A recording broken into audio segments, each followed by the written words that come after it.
Good evening, ladies and gentlemen. Welcome back. It is us, Dragon's Greed Gaming. You are joining us for episode 8 of the Frontier War for Alien.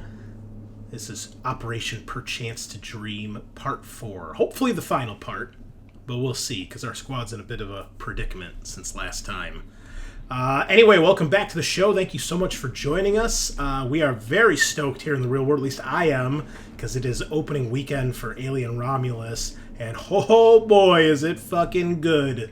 So if you haven't seen it, go watch it. I'm sure we'll talk more about it, though. Anyway, you know the drill. Check us out over on Facebook for all the latest news on the show. Swing on over to Spreaker, where we host the podcast. Check us out on iTunes and Apple Podcasts or wherever else you get your podcasts and downloads. Leave us those 5-star reviews. Help us grow the channel. Watch us on YouTube if you're not already. And praise the algorithm. And of course, as always, if you're a fan of the show, a big fan of the show, and you want to help support us more, check us out over on Patreon, where we've got all sorts of extra goodies you can get, early access to the show, a monthly Patreon game, and monthly posts. You don't even have to be a paid member. You can get the posts for free. Just join for free.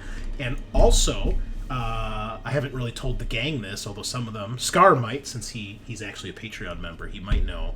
I sent out a poll yesterday to our Patreon members to see if they were interested in partaking in a special one-shot for the Frontier War campaign.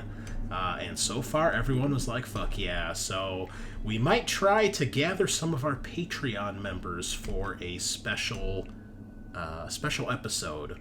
You'll have to be a paid member to get in on that, though.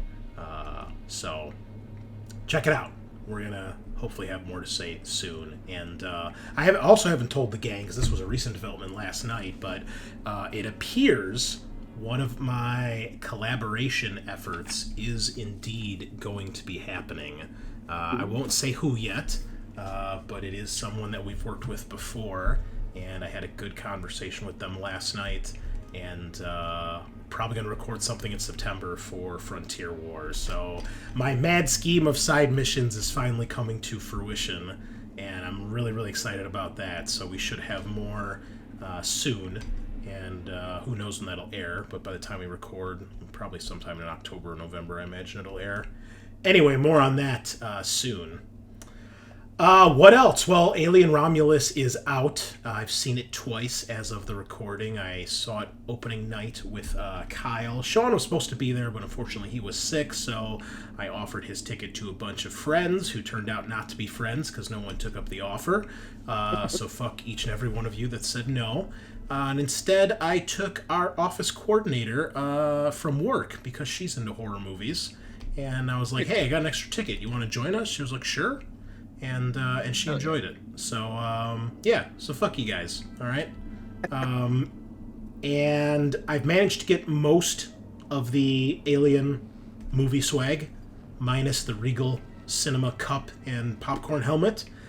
Once again, fuck Cinemark. I'm sorry, Cinemark's popcorn helmet. My mistake. So I just want to make sure we're clear. Fuck Cinemark. All right? You guys suck. You sold out all your shit weeks before the movie was even released. You should die and go to hell.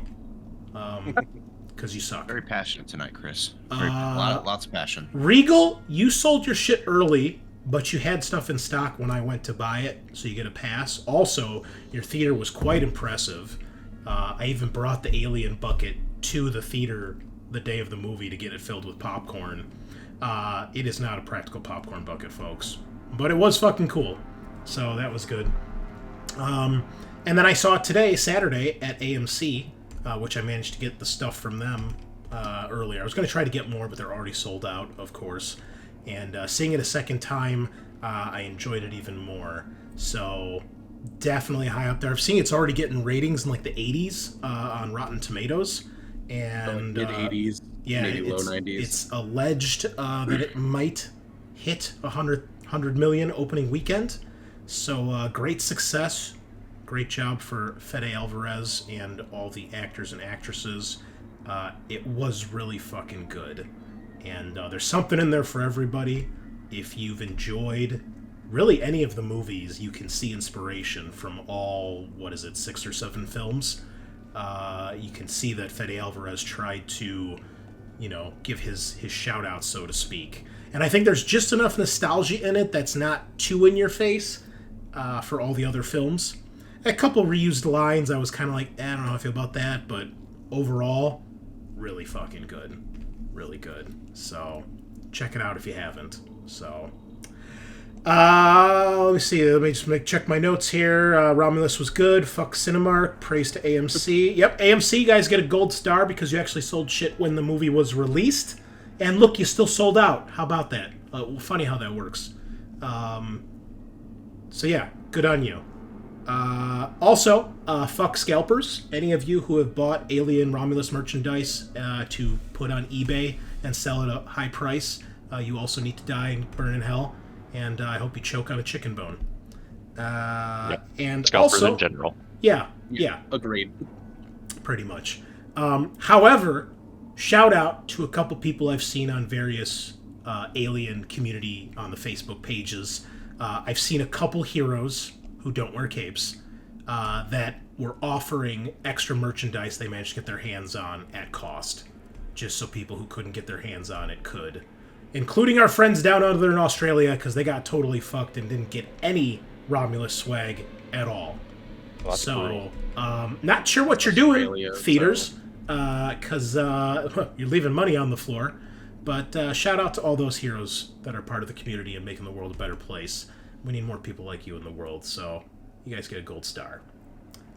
Anyway, that's all my shout outs for tonight.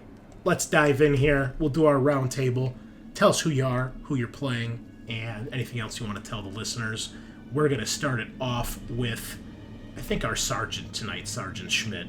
Might be his last night of command, depending what happens. So, how's it going? I'll take it over. Yeah, pretty good. You're right next to him, so... name's Adam. I'll be playing our Sarge.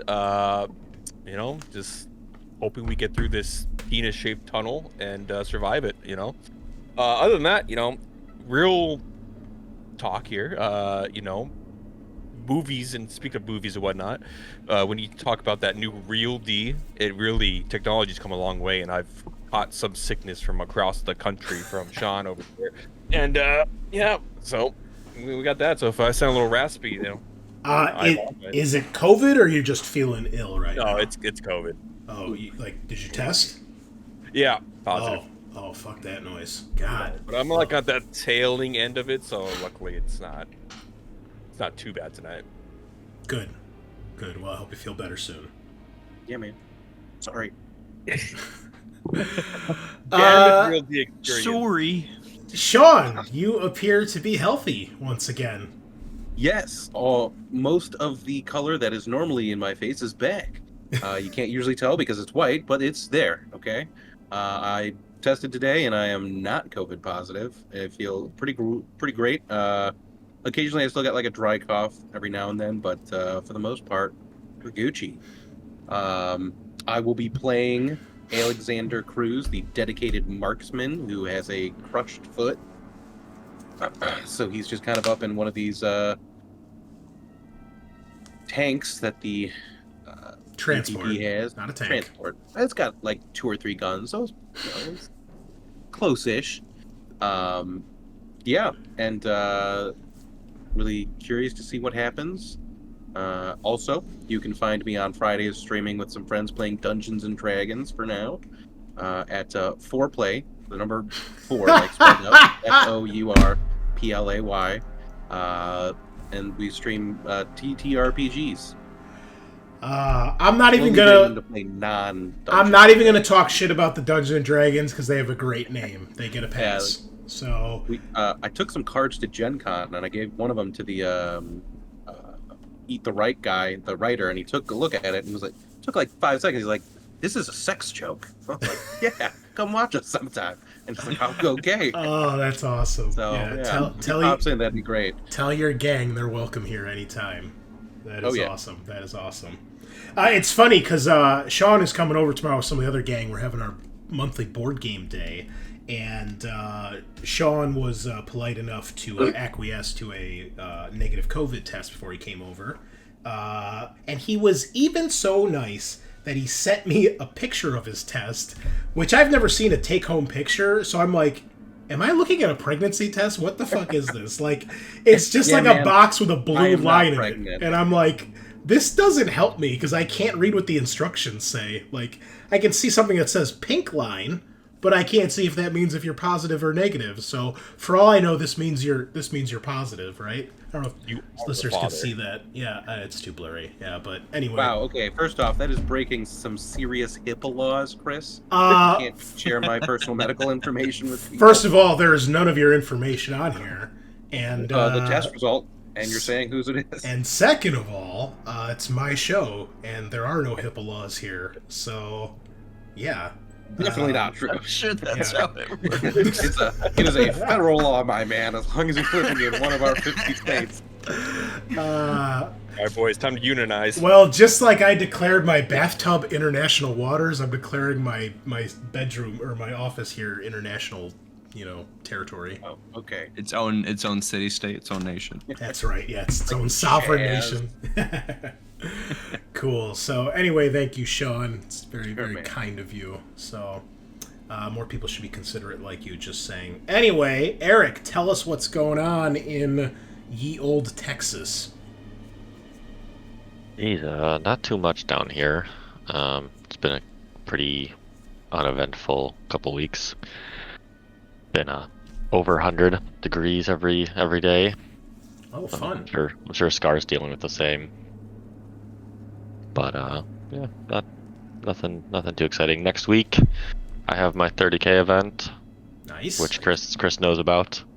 I do. You did tell Yep. me. So I I'm would have gonna forgot, be- though. So thank you for reminding me. So I'm gonna be playing a couple games of 30K, down in over by Dallas. Bringing my world eater some new stuff I've been working on. Cool. Wonderful. At night I'm playing. Thanks.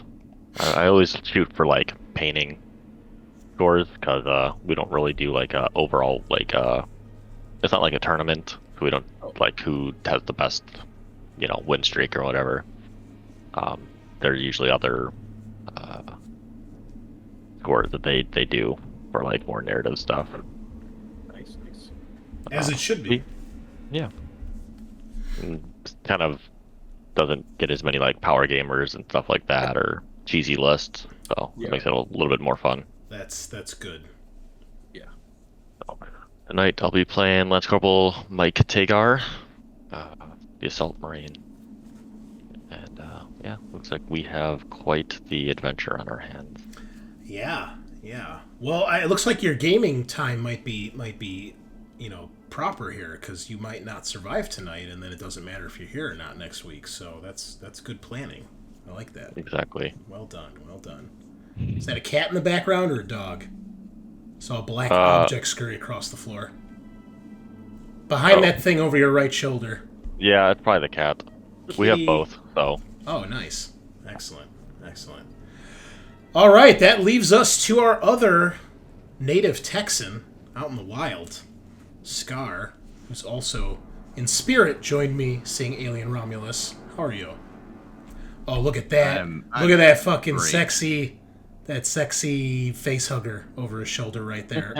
So good. Very cool. I did eat popcorn out of it too. nice. It seemed like something that's easy to clean, and the popcorn looked really fucking cool in it. Oh, I bet. So I had to do it. I didn't turn my light on like a dickhead during the movie, but still was worth it. Actually, yeah, we can't see it in the camera. I realize I see it on Discord, but not on the actual stream. It's like Yeah, that's okay. no worries.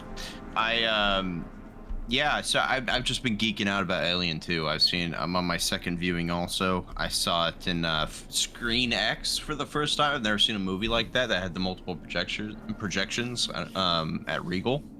That was kind of cool.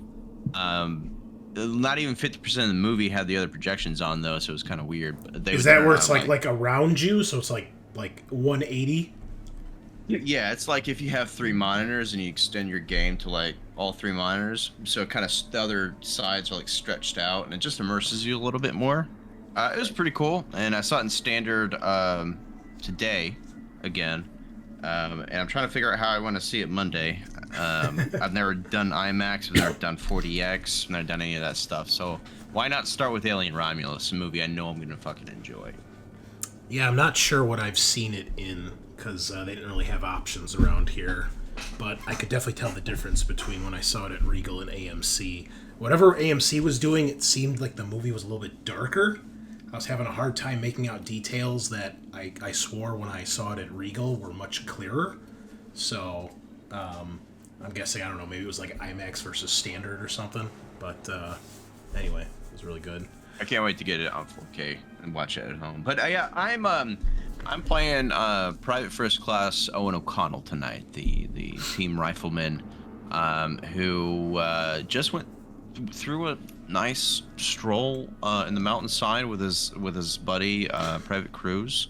You know, they held hands for a little while, told stories of their past, and then set some people on fire and blew the brains out and stunned them. You know, executed some simple UPP cardsmen. That's what you gotta do, man. That's what you gotta do. One screaming and dying in flames, yeah. But he gained a little bit of more respect for Cruz. So during the last fight, Cruz got, I think he got a critical injury. So he kind of went to help him out. Not that it mattered. We already cleared the area by that time. But now I'm excited to see what we're about to jump into. Yeah. Well, I am your host, the great Unclean One. The only thing I gotta say is I'm wearing my I'm a Hugger facehugger shirt from Regal. It's hard to see the facehugger on there, but there he is. So, more awesome alien swag. Also, you're probably gonna notice I have a glove on my hand. I fucking burned my hand on my dinner today, to the point where I had to get like some fucking ointment. Like my middle finger all the way down the side is like throbbing in pain. What did you make? I had just made one of my Huel meals, and I put it in for 2 minutes at a time rather than 1 minute shake or stir, then 1 minute. And I wasn't even thinking, and I took it out, and you know it's got a lid that goes on top to keep it like all contained, and just the steam from that fucking scorched my hand. It got my thumb a little bit. Steam burns are the worst. Yeah, and I can feel it blistered up a little bit. It's like not terrible. I threw some Neosporin on it, and that was helping, but it wasn't helping enough, so I went and got like actual like burn ointment, and this is the only way I can like actually use my hand without like, you know, having fucking grease all over the place. So that's why I'm rocking the Michael Jackson look tonight, if anybody's wondering. So Okay. We're all just getting prostate exams. Yeah, why do you have Hell one yeah. latex glove on? This Turn your is head and really weird, really weird.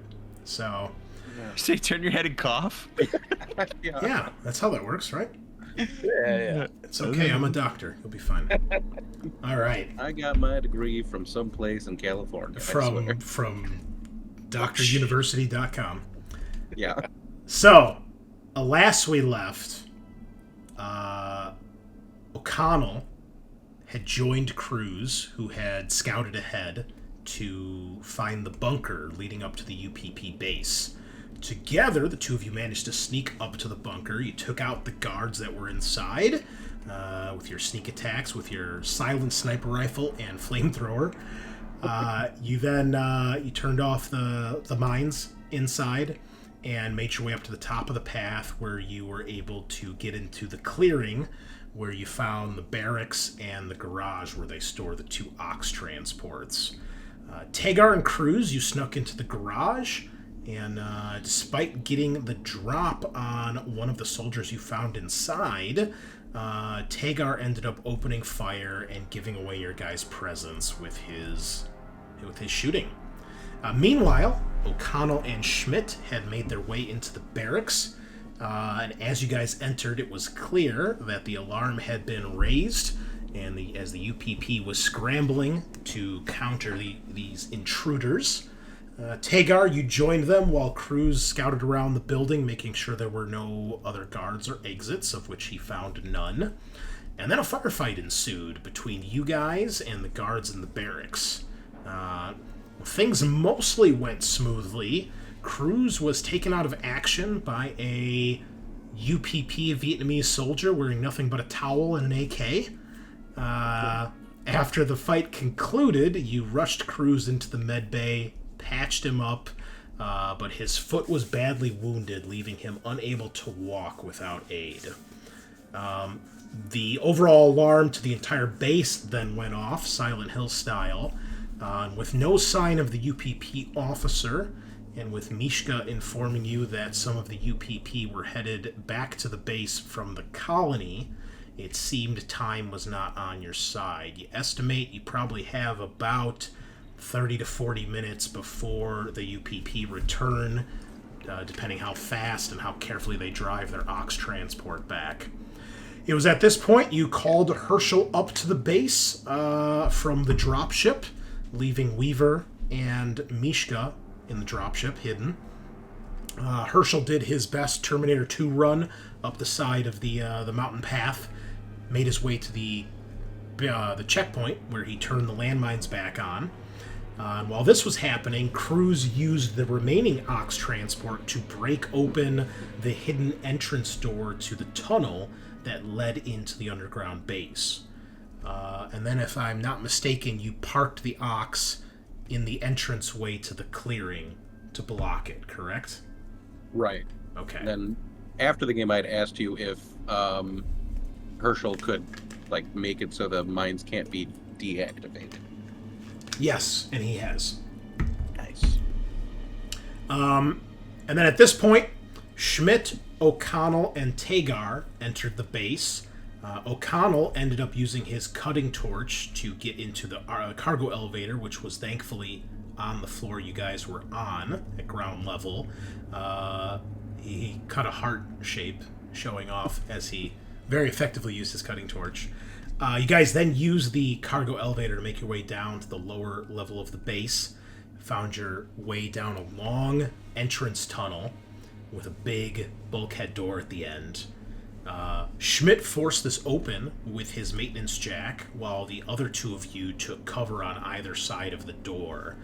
However, you realized too late that a group of MSS agents, 5 of them, were in this room, which appears to be a security checkpoint.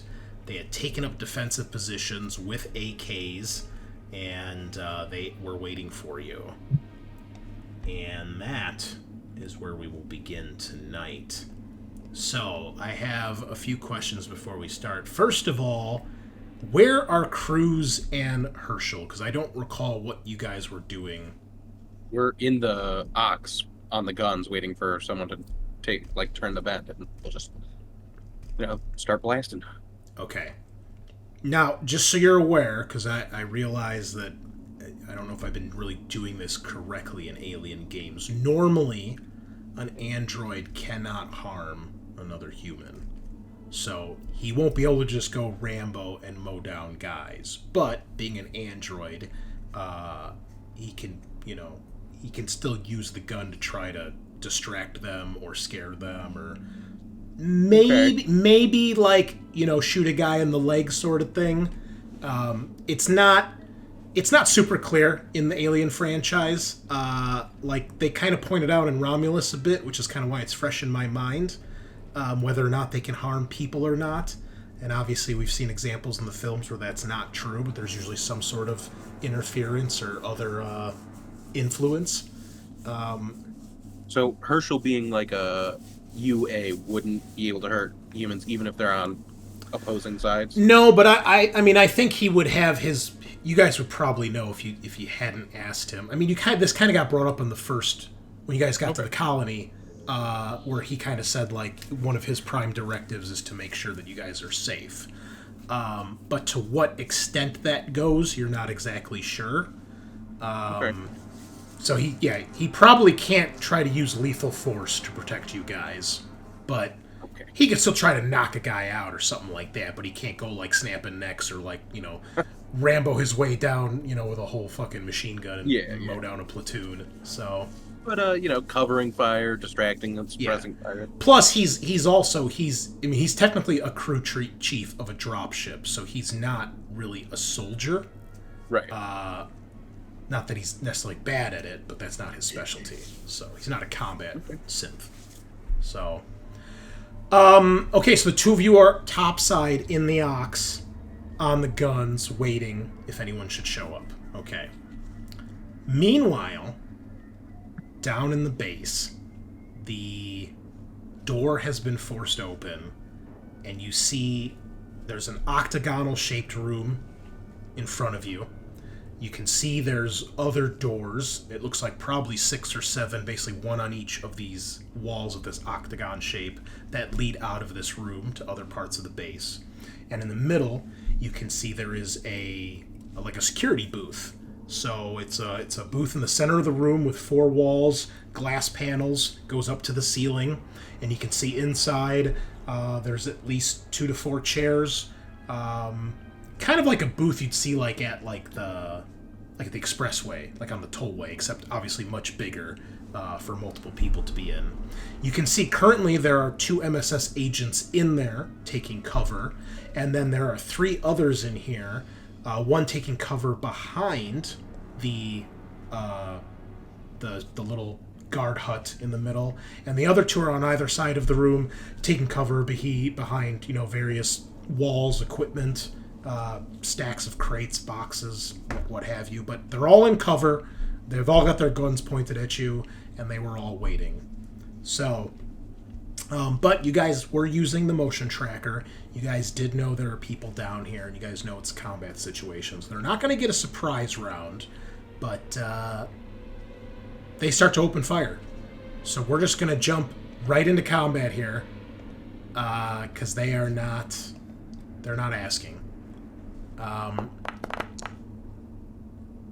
And actually, before you roll, Schmidt, let Cruz roll, because he has fast reflexes, just in case he decides to do something here. Just roll your initiative now. So everybody go ahead, add yourselves to the initiative tracker. Roll your initiative. And I will get some combat music going here to get us started. Alright. What you got, Cruz? The best one was a 2. Damn. Alright, let me change that. Okay, and the MSS. Ooh, they get the 9. They go last. You lucky bastards. Wow. Okay, so with that, let's see. How about this one? Oh yeah, here we go. Cruz, you are up. Well, you don't know what's happening at this point. You're still up top, so you're not really doing anything this round. O'Connell, what do you do? I assume you said right. Your back is to the wall. You're on one side of the door. Tagar's on the other, and Schmidt, unfortunately, is right in the open. Just like. Yeah, so O'Connell's up against the wall, and he's gonna do that number where he peeks out and does a controlled fire at the most open target, if there is one. They're all in cover. They're all in cover. All in cover. Okay. Yep. So I'll go long to this guy over here. Okay, and their cover. Yeah, they're in like some heavy stuff, so they're gonna have an extra 4 armor. It's mostly big metal doors and door frames and things they're hiding behind. All right. All right. Let me take the shots. There's a panic to get it started.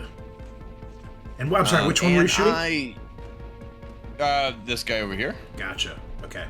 And goddamn, I can't push. Okay, so yeah, I'll just see if I can get 2 through armor piercing. Okay, and I realize, hold on. I think, there we go. Alright, let me roll for their armor. So it's armor piercing. Let's see if this works. Hey, it did. Okay. You hit some of the cover, but you do strike this guy, so he takes 2 points of damage. And I'll use my fast to get back in cover. Gotcha. Okay. All right. Next up, Tagar. Okay. I am going to throw one of my grenades. Okay, where are you trying to throw it? Anywhere in particular? Like right around this area, like Okay. wherever they're kind of gathered a little bit more. All right. And that's just range combat. Yes. Okay, so 1 success to hit, 2 extra to add to damage, so you'll do a total of 9, 10, 11 dice worth of damage. So just go ahead and roll 11 d6. Oh, I did that wrong.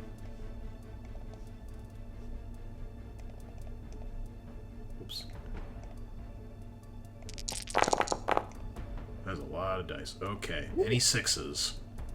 So at least 2 maybe? 3? 3! 1, 2, 3. Okay, you'll hit these 2, the 2 that are not in the booth. Part of the booth probably gets damaged, but it looks like it's probably reinforced and meant to take a little bit of a beating.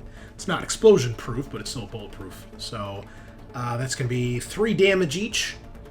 Let me roll. Oh, sorry, that was just his base armor. I'll just roll that again. Okay, first guy takes 2 damage. Nicely done. And the second agent... Oops. Oh, okay. Well. Also takes 2. Okay. Not bad. Schmidt, you're next. All right. I will be blasting the same one O'Connell Okay. fired at.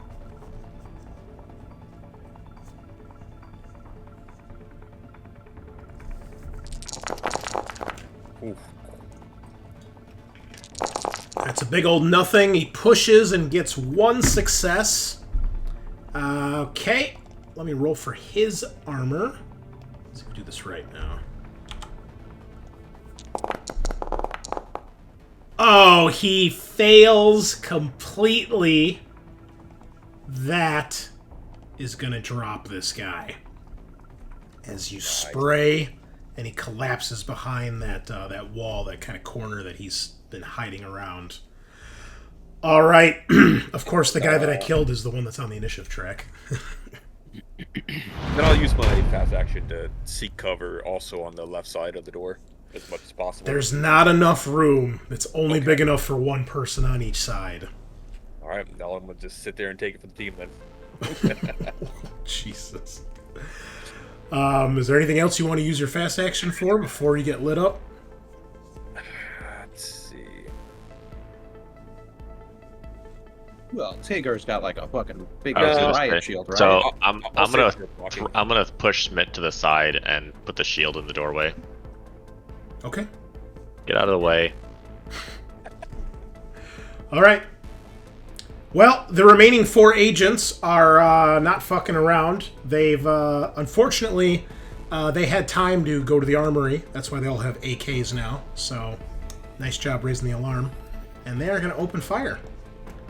The 2 in the security booth, they basically lean out. They open the door and lean out, so they can still have the cover from that. And they are both going to full auto because they did not take damage. That's only going to give them 1 stress here. And I'll roll a d3 to see who they're hitting. Let's see, there's 4 of you. There's 3 of you. There's 4 of them. Someone's getting hit twice, so I'll roll a d3 to see who it is. On a 1-2, it's O'Connell. 3-4, it's Schmidt. 5-6, it is Tagar. Ow. O'Connell is getting 2 of the shots. Okay, so one of them will be the full auto, one of them will be regular guy. So here we go. Full auto, getting 2 base dice. On O'Connell, he scores a hit with an extra success. He'll dump the second one onto our shieldman, Tagar. So you're each going to take 2 damage. Armor piercing? No, the AKs are not armor piercing, and you have 4 armor, extra armor from the the cover. Oh, I my have 4 goodness. extra. Let me roll 4 more dice. Tagar, untouched. I get 1. All right, take a point of damage, and you also gain a point of stress. Okay. Next guy on you, the single shot on you, O'Connell. He scores 2. That's 3 damage total on you.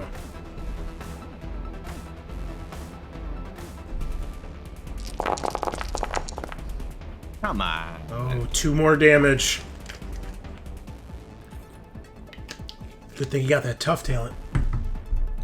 Right? All right, agent number 2 in the booth, who is full autoing. Since you said you threw the Sarge behind you, I think it makes sense he'll shoot you, Eric. You do appear to be the greater threat anyway with all your sweet armor. Let me raise his stress here. We did that. Okay. All right, he panics, so he's out of ammo. And he gets 3 successes. He's going to hit all 3 of you. He's going to share the love. Share the load. You all take 2 damage.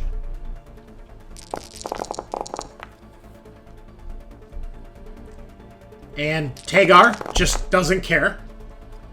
O'Connell takes another point. And Schmidt with 3... Oh, wow. 3 successes just on 6 dice. He didn't even need the cover.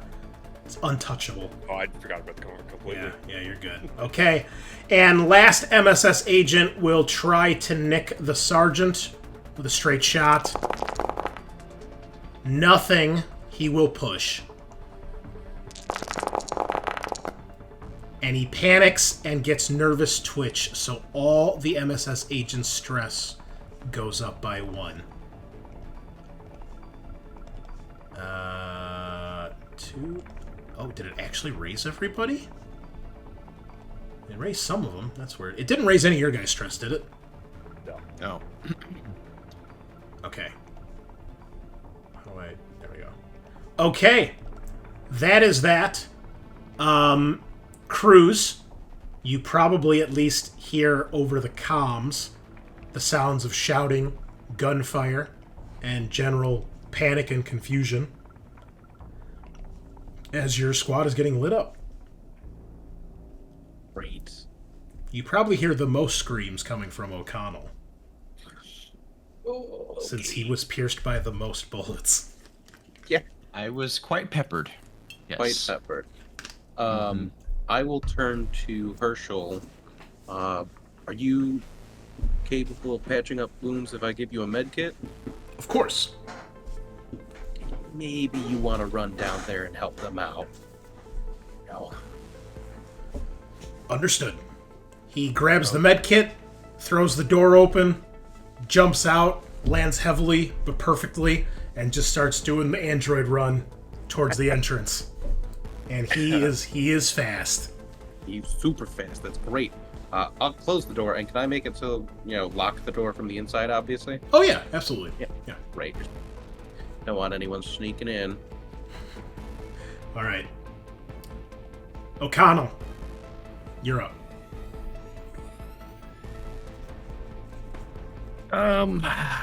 Well, I'm not backing out, leaving my 2 peers to fight on their own, so... Yeah, I'm gonna try to just take another pot shot here. I'll aim at the closest agent there. Okay.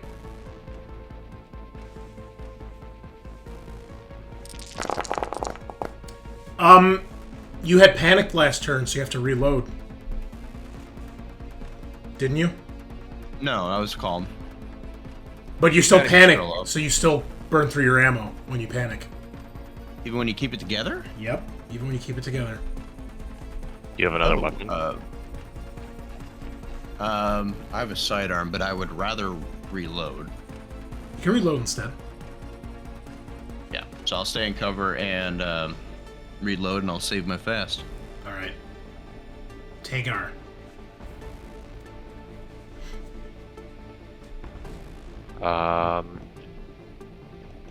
Was it out of the 2 MSS agents I hit with the grenades? Does one look more damaged than the other? No. They both took the same, right? They both took the same, and then the other guy is the one that is dead. So those two are injured. The two in the middle have been untouched. Okay. I'm gonna shoot this one next to the door. Okay.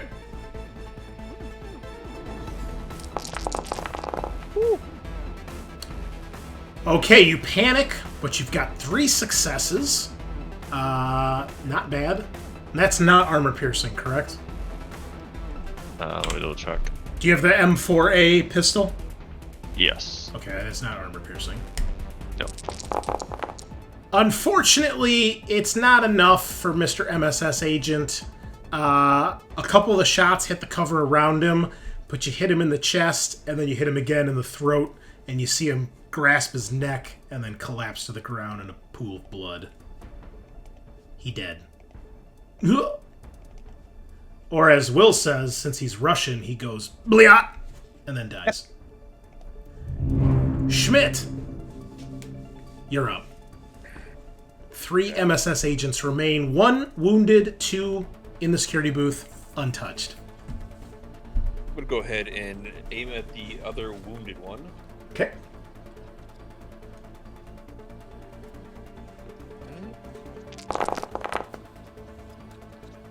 All right. Would you like to push? Are you happy with 1? Ooh. Ooh, no good.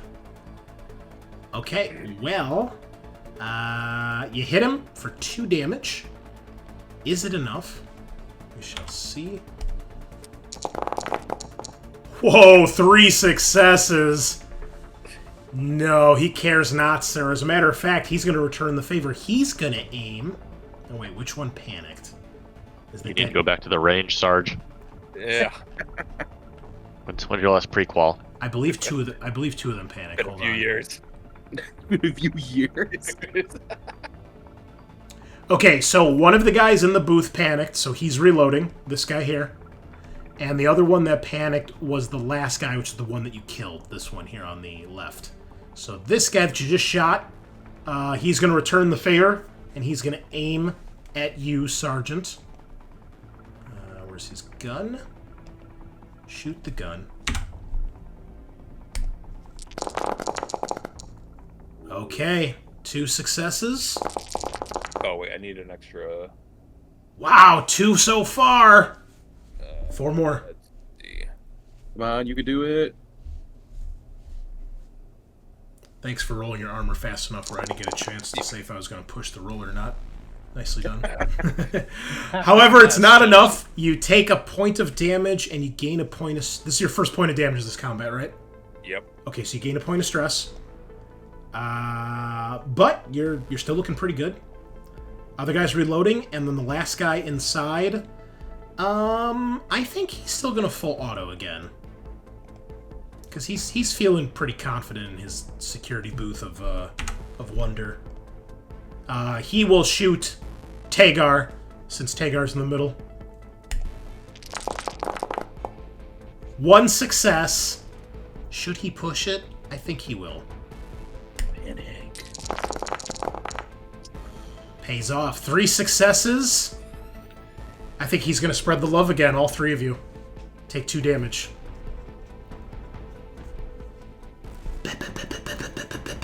This is it for me. Shouldn't his stress have gone up by 1?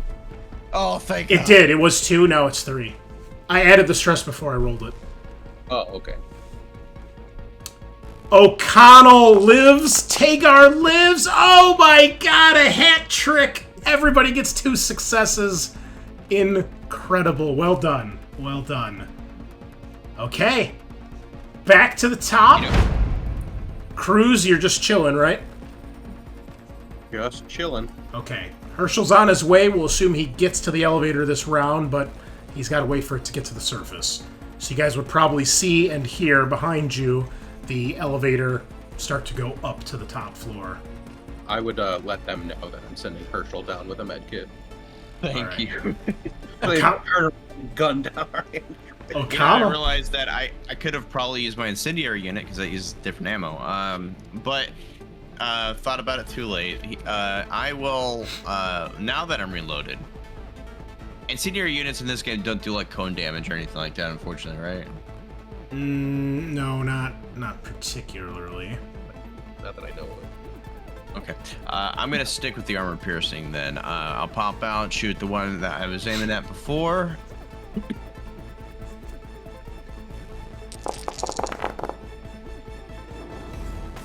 Not bad. I am not pushing that.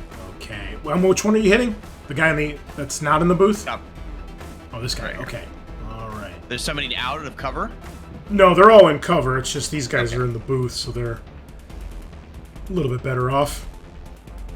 Yeah, just this guy then. Okay. Let's see what kind of cover they have for the booth. Just a second. -1 cover, right? It actually makes it easier to hurt them. Yeah, because they're behind bulletproof glass. Alright. And it's armor pierce. This is a little better. Not much. Alright, he takes 2. And he gains another point of stress, because that's his first damage this round. Tagar, what's it going to be? Oh, and I take back cover again with my fast.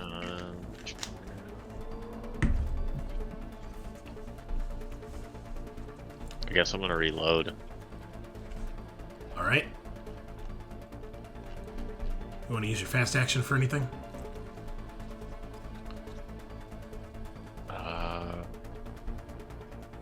I don't know, what can I use a fast action for? It's under journal entries. There's a thing that says yep, I actions. see it.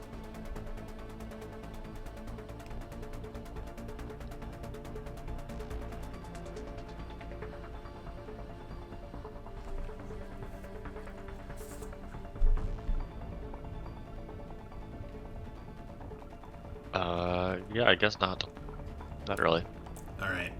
FYI, Eric, I didn't realize this, because I've rarely had a shield in the game. You actually have to spend a slow action to get the shield up, to get the cover bonus, to get the extra armor. Like every turn? Okay. No. It says, with a slow action, the shield will provide cover with an armor rating of 5, which is added to any body armor. If the user moves, the cover from the shield is lost. Okay, so as long as I stay in place, Yeah. I can use it. Okay. Yeah, Otherwise, so- if I move, then I have to spend a slow action in order to put it into place. Correct. Yeah. I would say you can still turn. You just can't, like, move zones. Run basically. forward. Yeah, Okay. exactly. So, all right. Well, that's fine. That's no big deal. No big deal. Okay, so you're reloading, and then we're on to the Sarge. Can you put one of these guys down? Yes, I'm gonna shoot this guy that likes to just rapid fire us.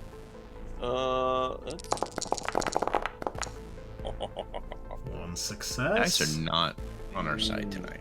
You happy with that? Oh, he pushes and he panics!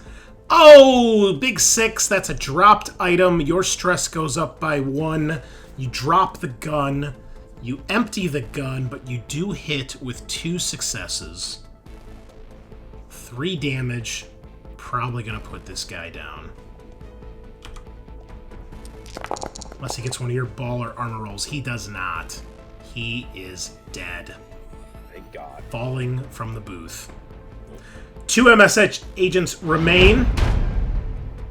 They will continue to open fire. I think one of them is definitely going to shoot the sergeant after seeing that. He will aim.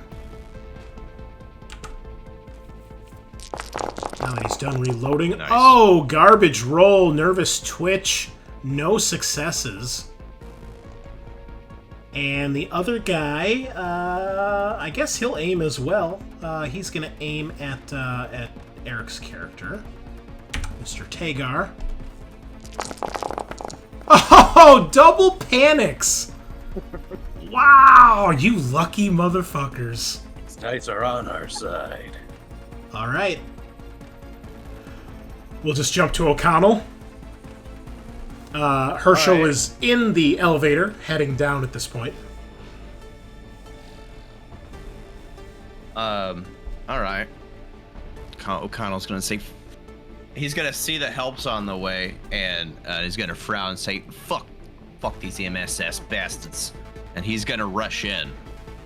Yeah, well, now's the time. You see, they're both reloading. We're about to As reload. As he rushes into their zone. As you're he's running Russian? by, Was that a joke? Hey, we're all patriots here. I am literally not a patriot. I will not say that. He's gonna run as he's like running by to head towards cover in this room. He's gonna flamethrower one of them. Okay. The uninjured one in the booth or the injured one outside the booth? Let's go injured outside. Okay. Oh, that's a lot of face huggers. Okay, everyone's stress goes up by 1. You empty the canister on this guy, but you have 3 successes. Well, do we go up by 1 into or the other room? Would they still be in short range? Yes, because they're only 1 zone away. That is short range. Okay. So you can go ahead and move your token in here. However, this guy takes, what is that, 2, 3, 4 damage, and then he's on fire? Yeah, he's probably dead. Definitely, most certainly dead. it's a barbecue? And he's burning. He's having a real day. Yeah. Tagar, 1 guy left in the booth. 1 week from retirement. Dropping the clip out of his gun. Pension, everything. Pension? This is the UPP. There's no pension here. Pension is the term of service they then have to go do community service for. I'm sorry. So aim. Can I aim and shoot? Yes. So that's +2. Yes. Ooh, nice. Nice. You're pretty good with that pistol, man. All things Yeah, considered. I'll pick that. All right. He's got some extra armor from the cover. No, I'm sorry. He's in the booth. He's got a little bit more. He only takes 1.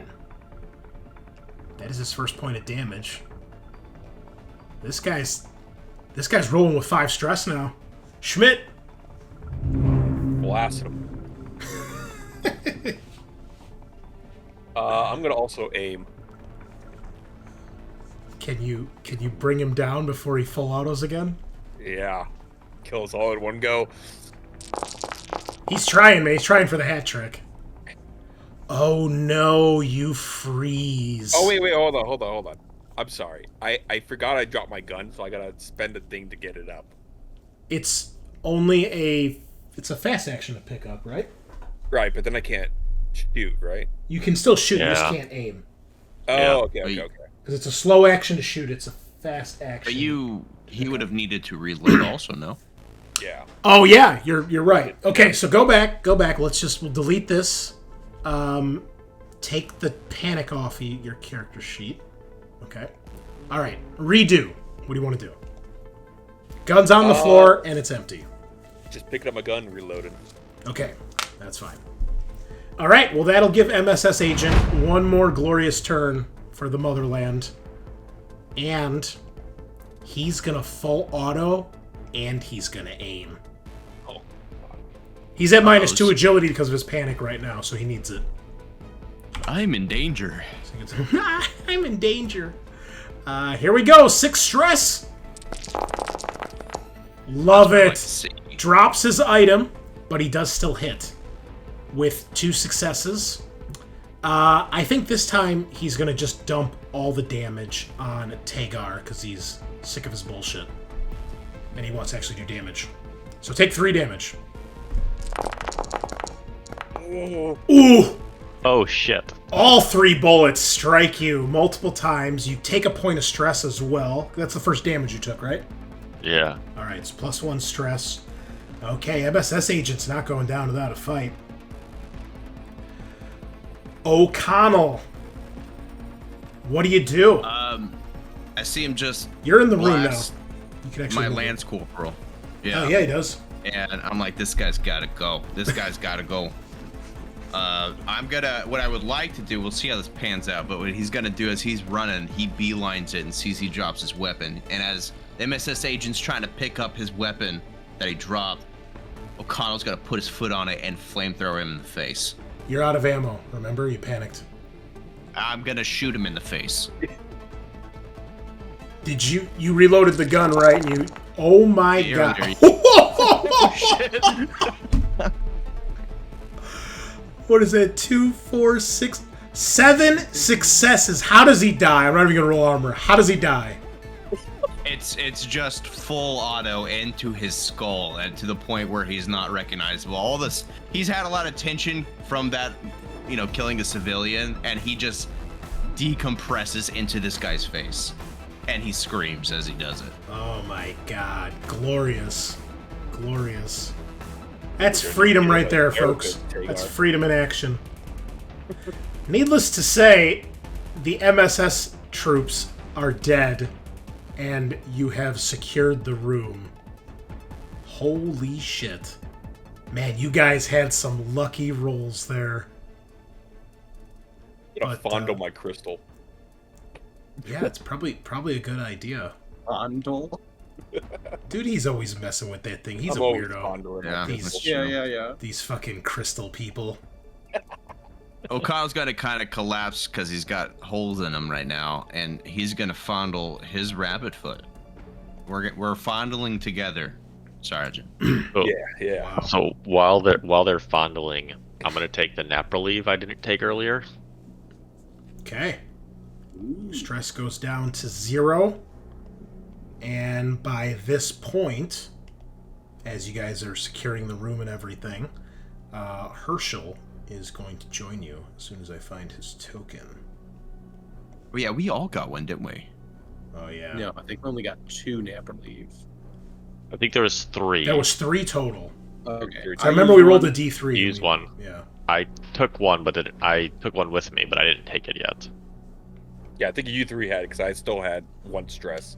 I remember that. Yep. Everyone was like, Sarge doesn't get one because he has like that 2 stress. Because he's gone through nothing stressful this entire day. Yep. We gotta keep it cool when And you're in charge. I believe O'Connell already took his, right? Because I think you were up to like 6 or 7 stress at one point. I had stress going into this. Well, I don't remember. I didn't put it in my inventory, so I was probably drunk when all this happened and forgot. My mistake. I don't remember O'Connell using his because I was the one with the highest stress. Yeah. That I remember. Okay, you probably still have it then, because if you had stress to start, nothing happened between then and now. So. Okay. Well, I'll use that instead of fondling my rabbit foot then. Oh. I just collapse and I'll take a shot. Okay. 'Cause that's how shots work. You just shove them in your chest, right? Literally Yeah, into your right heart. to the heart. Yeah. Yeah. Right through the rib. How do you make sure it works? I'm alive. Super safe. Guaranteed. I can do it for you if you need. All right. Herschel comes rushing down the hall, and he sees you. He sees the broken bodies of all the UPP, and he immediately he asks the Sarge, who's in need of medical attention the most. O'Connell. All right. He's in rough shape. Kano, you see Herschel runs into the room. You can drop your panic. By the time this is all done, your panic will be gone. And he takes a knee by you. And he just comes up to me like bleeding a bunch, and I'm like leaning over at one of the like on fire bodies, lighting a cigarette.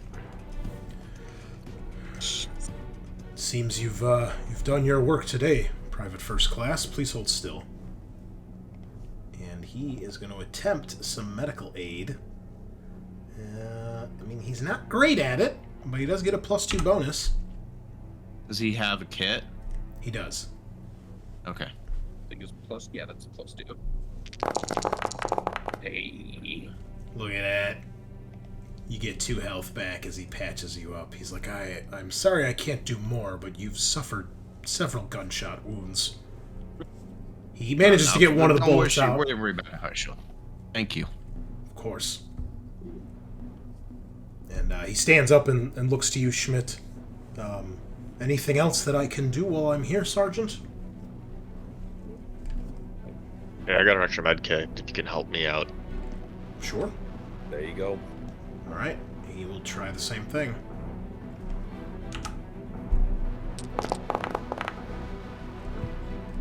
Unfortunately, no.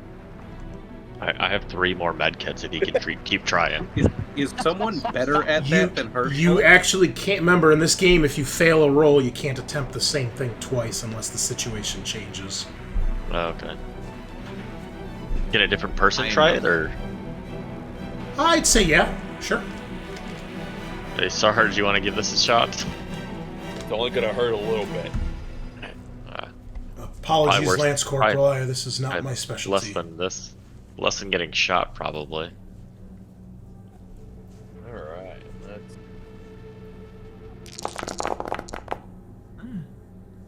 Wow, 6 stress, no panics. You get the health back. Did you have the 2 bonus Good dice? roll. Oh, I did not. Yeah, just roll 2 more for the medkit. Yeah. Together it makes a 6, but not quite. Close. Close, but no cigar. All right, well, you're patched up a little bit. I guess you're good for something. Yeah. Hey, he's still your ranking officer. I heard that. You want some of this too? Hey, well, we can't give him too much crap. He saved us with his shield, you know. I think I've had enough today. Where are we going from here, guys? I'm gonna go walk into the booth and see if I can find any kind of like map of the facility down here to kind of guide us where we need to go. Oh, a map. Clever. All right. Well, they wouldn't just leave that lying around, and most of it is in languages you don't read. So Not like an emergency exit, you know, fire escape. We map. covered this. We covered this last session. It's a UPP base, so there are no fire escapes. I mean, maybe it's better down here because this is the secret lab, right? But give me a ComTech roll at -3. Herschel could probably read it. I could. Yes, I can. So he will assist you and give you a bonus die, which is not going to matter because you panicked. Why? How much stress do you have? Uh, Oh wait, I'm sorry. I thought Tagar made that test. I'm like, he has 0 stress. You have 6. Okay. So you are unable to hack into this. I don't think you like run out of the room, but it's very clear that the Sarge is a little shooken up. Your stress goes down by 1. You got seek cover, so you're gonna hang out in the booth here for a little bit. You feel safe in here with the burning body, but everyone else's stress goes up by 1. Dodge, you gotta let me handle the computer stuff. I didn't think there was gonna be a computer. I thought there would be like a diagram of a map. Man, this is the future, okay? Everything's digital. I thought this would be like an amusement park. Perhaps I can assist, O'Connell? I'd appreciate that, Herschel. And he's like translating stuff for you, basically. So you get +1. All right. All right. Success. So you do get a map, but hold on because I need to. I need to hide all the fucking tokens. Oh goody. Because Oh, boy. it's just a map, so you don't necessarily know where people are. And then Wait, do we know what this room we're in is? A security checkpoint? Yes, you can tell it is a security checkpoint. Okay. The other thing, if you'll let me finish, is that you also can tell you can control the doors out of this room from this booth. So you can see there are 1, 2, 3, 4, 5, 6, 7. The one you came through, and then 6 others. You see the doors on the map, right? Yeah. Okay. Yeah. And refresh my memory. Does where's my notes? Does Mishka know the layout down here, or was this not a place she was at a lot? Yes, she does. Okay, so with the map and with her, we could probably ask her where we need to go specifically. Okay, just a second. Let me give you guys vision. Once we finally get the map, you know, like There we go. Whoa, there's a lot of aggression from Jeez, that. how big is Reel it the fuck in, yeah? Well, goddamn. This is big, man, fellas.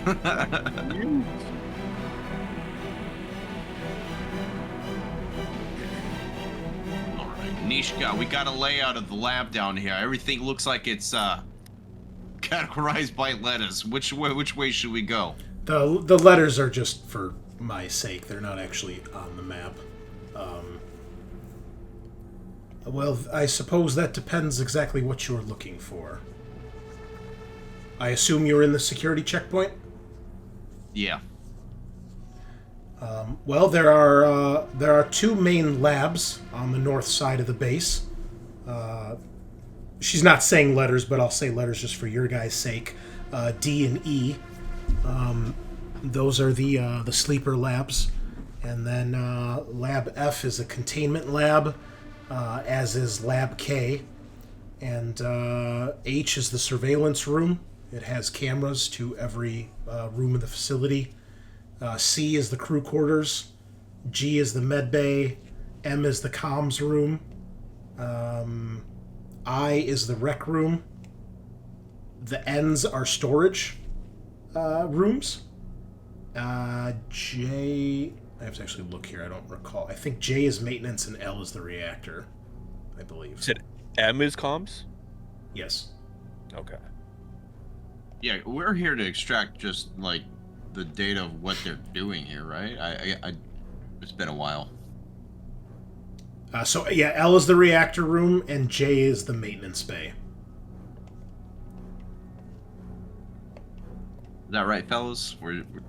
Yes, we're just here to extract and get out. And So- O is the commanding officer's quarters. So yeah, that's what I'll say to Mishka. Yeah, well, we need to go to the place where we can extract all the data of the operations here as quickly as possible. Get out. She says, well, each lab would have its own backup of data for what that particular lab is working on, and I would imagine they would probably have a main backup in the what is it? Let's make sure I'm giving you the right one.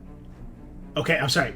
M is actually three things in one. It's the communications, it's the server room, and it's the Ivan mainframe. So Ivan is the UPP version of Mother. So she's like, if there's any major main backup, it would probably be there. Sounds good. Not too far from here. Got that, Sarge? Got it. Roger that. Thank you. If you're in okay, I can give you a back rub. I'm not feeling great myself, but good back rub I'd- fix you right up. I'd appreciate that. I'm a little beaten up, kinda. While we get a back rub circle over here. Come on, Tagar. You guys take us into comms. I'm Oh yeah, waiting the for mic's my- still hot, 100%. Mic's still Oh hot. yeah. I'm waiting for my impending death fighting against like 10 UPP guys by myself. You guys are just in a little circle rubbing each Out other's circle. shoulders. Cool. Okay, what do you guys do? I'm gonna go kick down that door. About how long did it take us to get this information? Well, she gives most of that to you. You guys basically, a couple minutes, if that. Okay. So, okay, sorry, let me unlock that. Well, I guess for more information, how long has it been now since the fighting, so we kind of have a time frame of how much time is left before the Well, it was like reinforcements it arrive? was like what, 4 or 5 rounds, so like a minute, maybe 2. Okay, perfect. So yeah, you guys have only been down here for maybe a total of, I'd say, 10 minutes tops.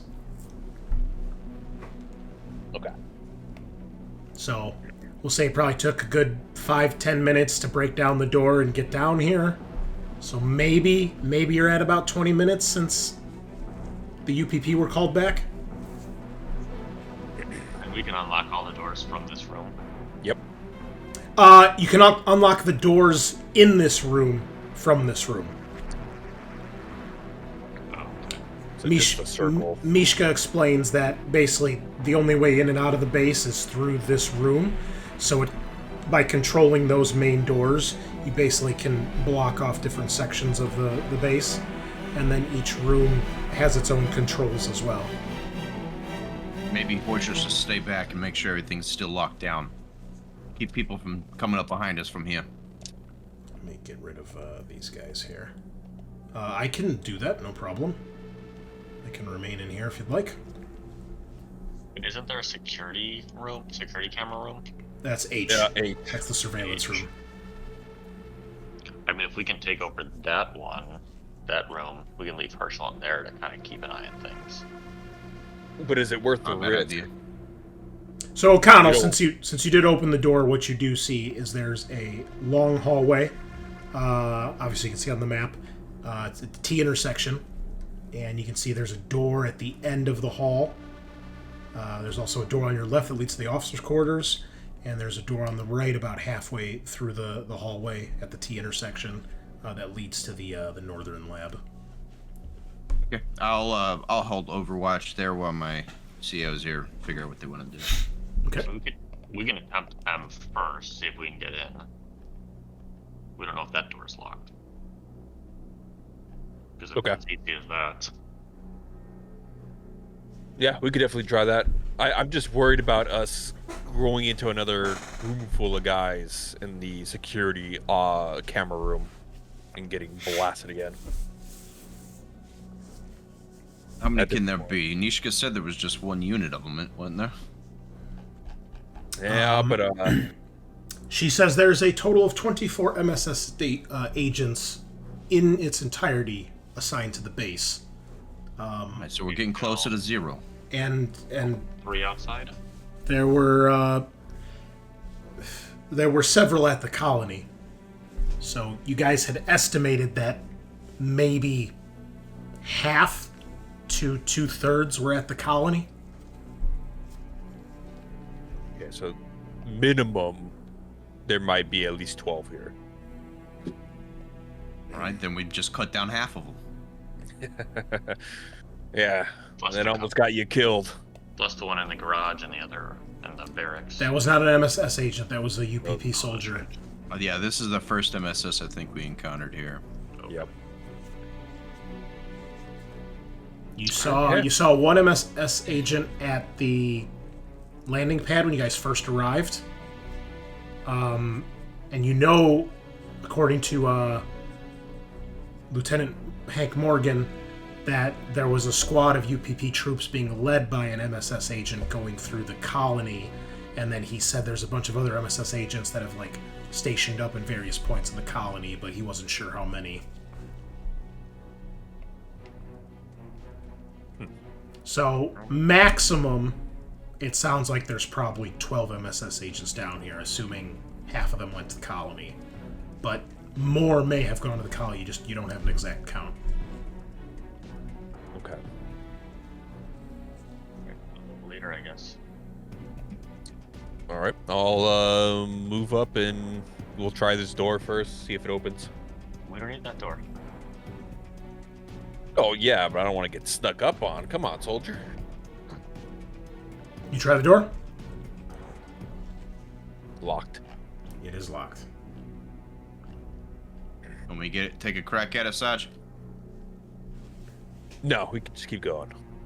In the hallway. Okay. You get to that door, and it is locked as well. Okay. Can we see down this hallway? You can. Yep. Doesn't appear to be anything there. I am going to use my maintenance jack on it. Jack it. Okay. Give me another heavy machinery roll with whatever bonus it gives you. Watch the rear. Okay.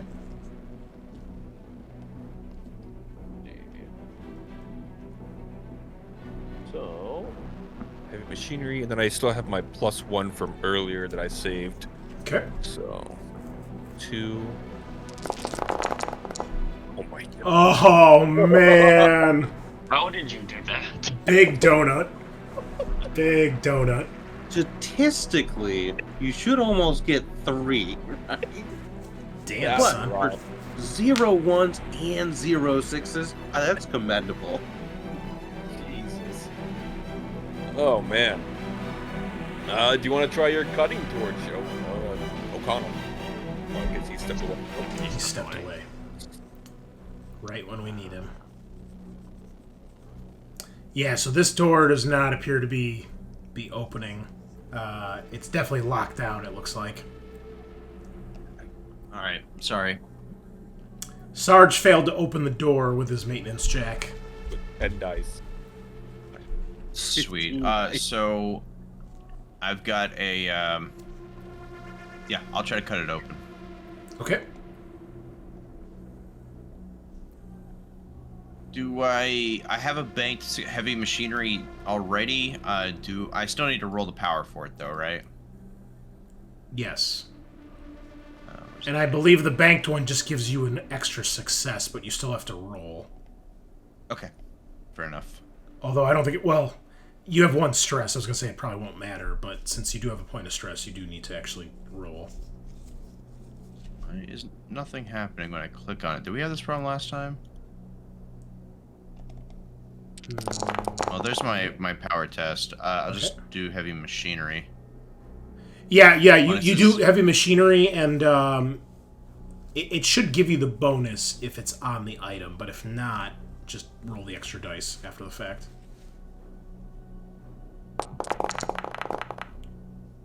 So 1 success. Okay.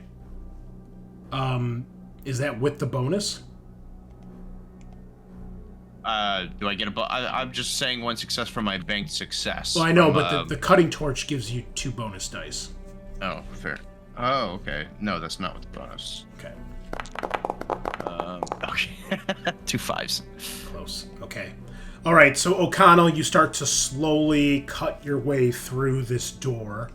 Takes a while. You can tell this is definitely, looks like most of the other doors you've seen down here. It's heavy duty, so it takes a while. You're cutting through that lock for, a solid minute or so. And then it's burned through and it seems to be unlocked.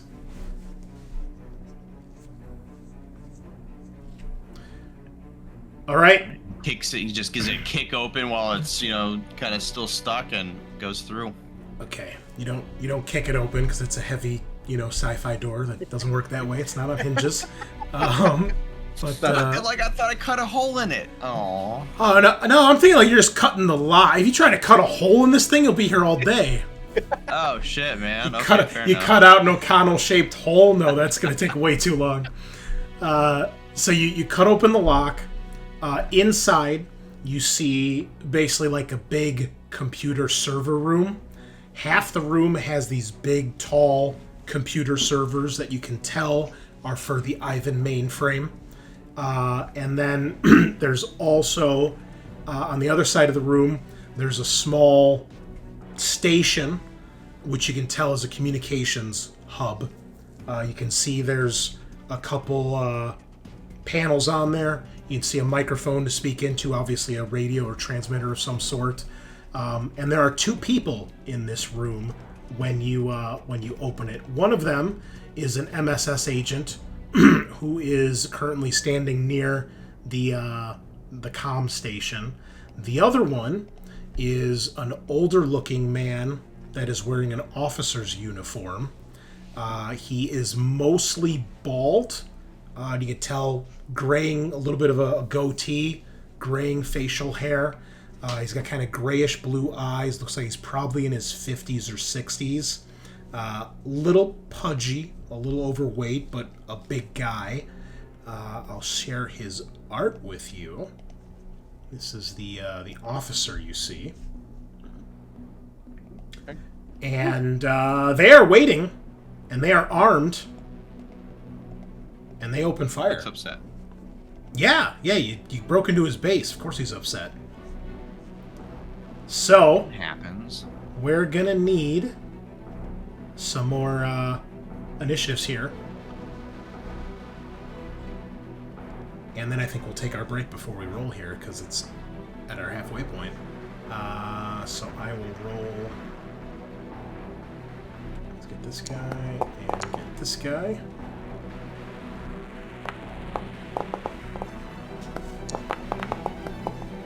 Nice, Schmidt. All right, so It's every shot. looks pretty good. We will take our break before we start this fight, and then we'll come back to it and see if you guys can finish this off. So we'll be right back, listeners, viewers. Give us a few minutes, and we will return. Peace. I realized I can actually put the initiative tracker on screen for the listeners and viewers to see. You're not gonna be able to see because I can just cover up part of the dice roll track, so you'd still see the bottom part. So there you go, viewers. You can see the initiative now as I go along with it, and as we can see, players here did pretty fucking good.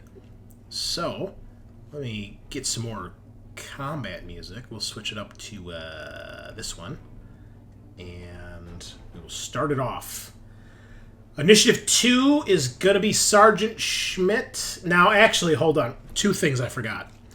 At some point, when you guys were down here, probably after the fight, Mishka would have told you guys that she's picked up that they have sent an SOS distress signal from the base to the UPP. Whether or not it's going to get answered immediately or not for days, you don't know, but she would confirm that. Second, I don't know. I don't know what second was. So go. I forgot. Must not have been that important. That Dr. Pepper's hitting hard. Oh, yeah, it's so good. Look at it. Look at it, listeners and viewers. Look at it and love it. So good. Look at it, listeners. All right. I'm going to aim and fire at Volkov. Okay. You don't know his name is Volkov, but Well, we know his name is Volkov now.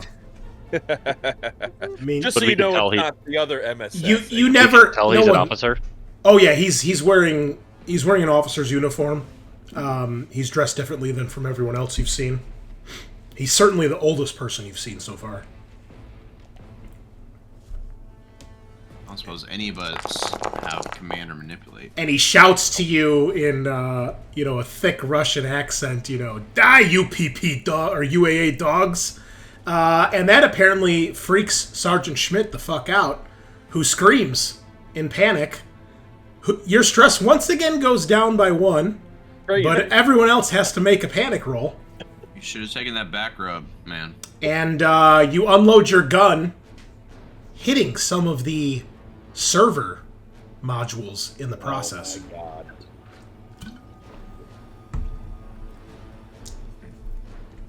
I guess technically where Schmidt is standing is where the comms unit is, and all these little boxes are supposed to be the server things, so since you shot at him. Okay, so everyone else makes a panic roll, please.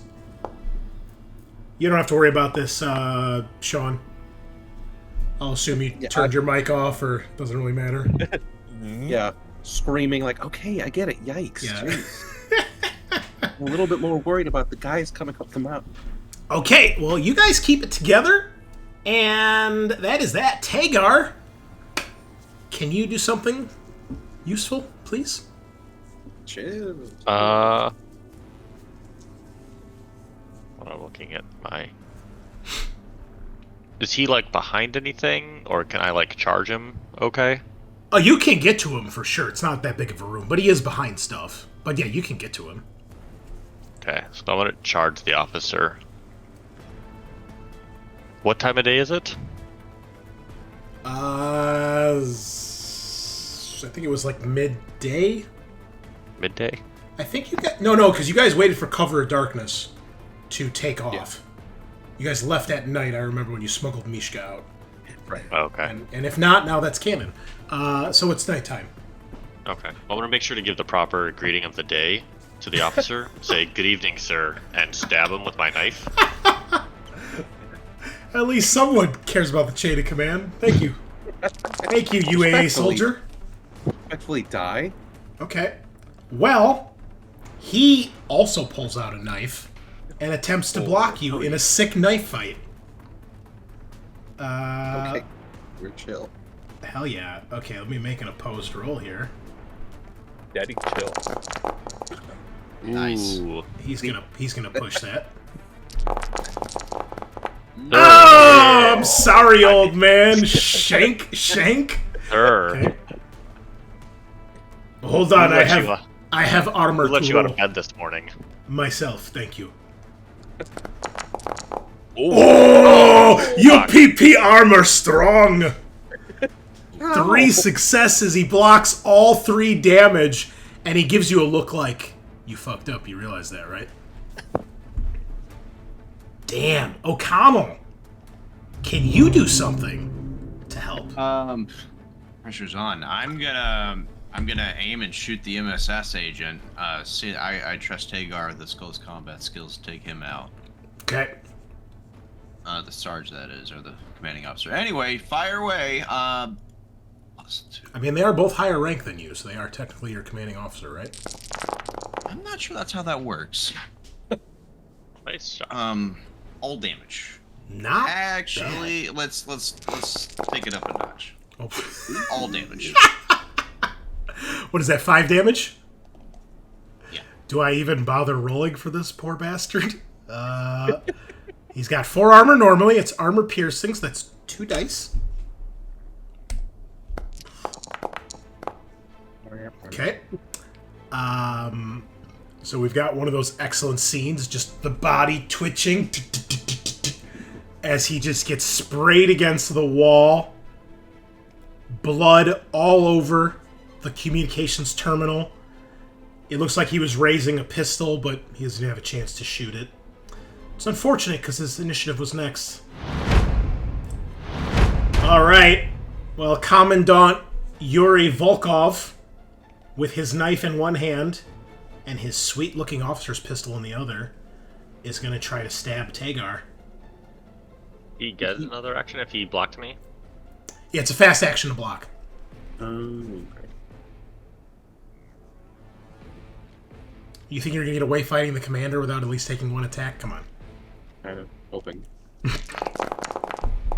Wow, he's so good at this! Alright, he'll push.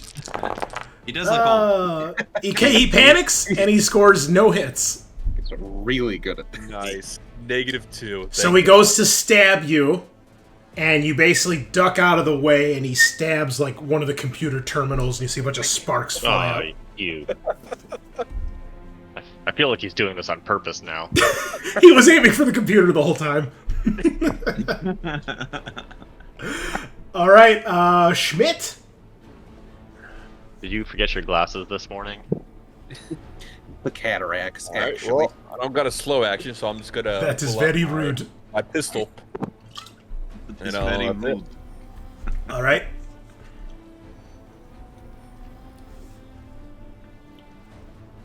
Are you shooting him? I can't because that's a slow action, right? Oh, Because I have to pull out my pistol. oh, that's right. I forgot. Drawing a weapon is a slow action. Yeah. There's a talent that makes it a fast action. FYI. It's like that's a wasted talent. Not today. It wouldn't be. Not with all the fucking panics you guys have. Fair. Okay. Tagar, your turn. All right. We're continuing our Dab off. beat it knife I'll fight. dab off. All right. I'm gonna push this one. Oh, it's okay. You sure? Yeah. Okay. Well, he's gonna push. I mean, he needs to at this point. Oh my god. There, finally he gets it, but he does drop the knife. Now I have to look at this because I believe when you are blocking, you can counterattack, but I don't recall exactly how it works. I perform a counterattack, dealing damage to the attacker equal to the damage rating of your weapon. You cannot spend additional successes to increase the damage. Okay, so you have you have how many successes? I had 2. You had 2, he has 3. which means he beats you. And he does have 1 extra. So yeah, he'll counterattack and do 2 damage to you. And then you roll your armor. I gotta take off my shield.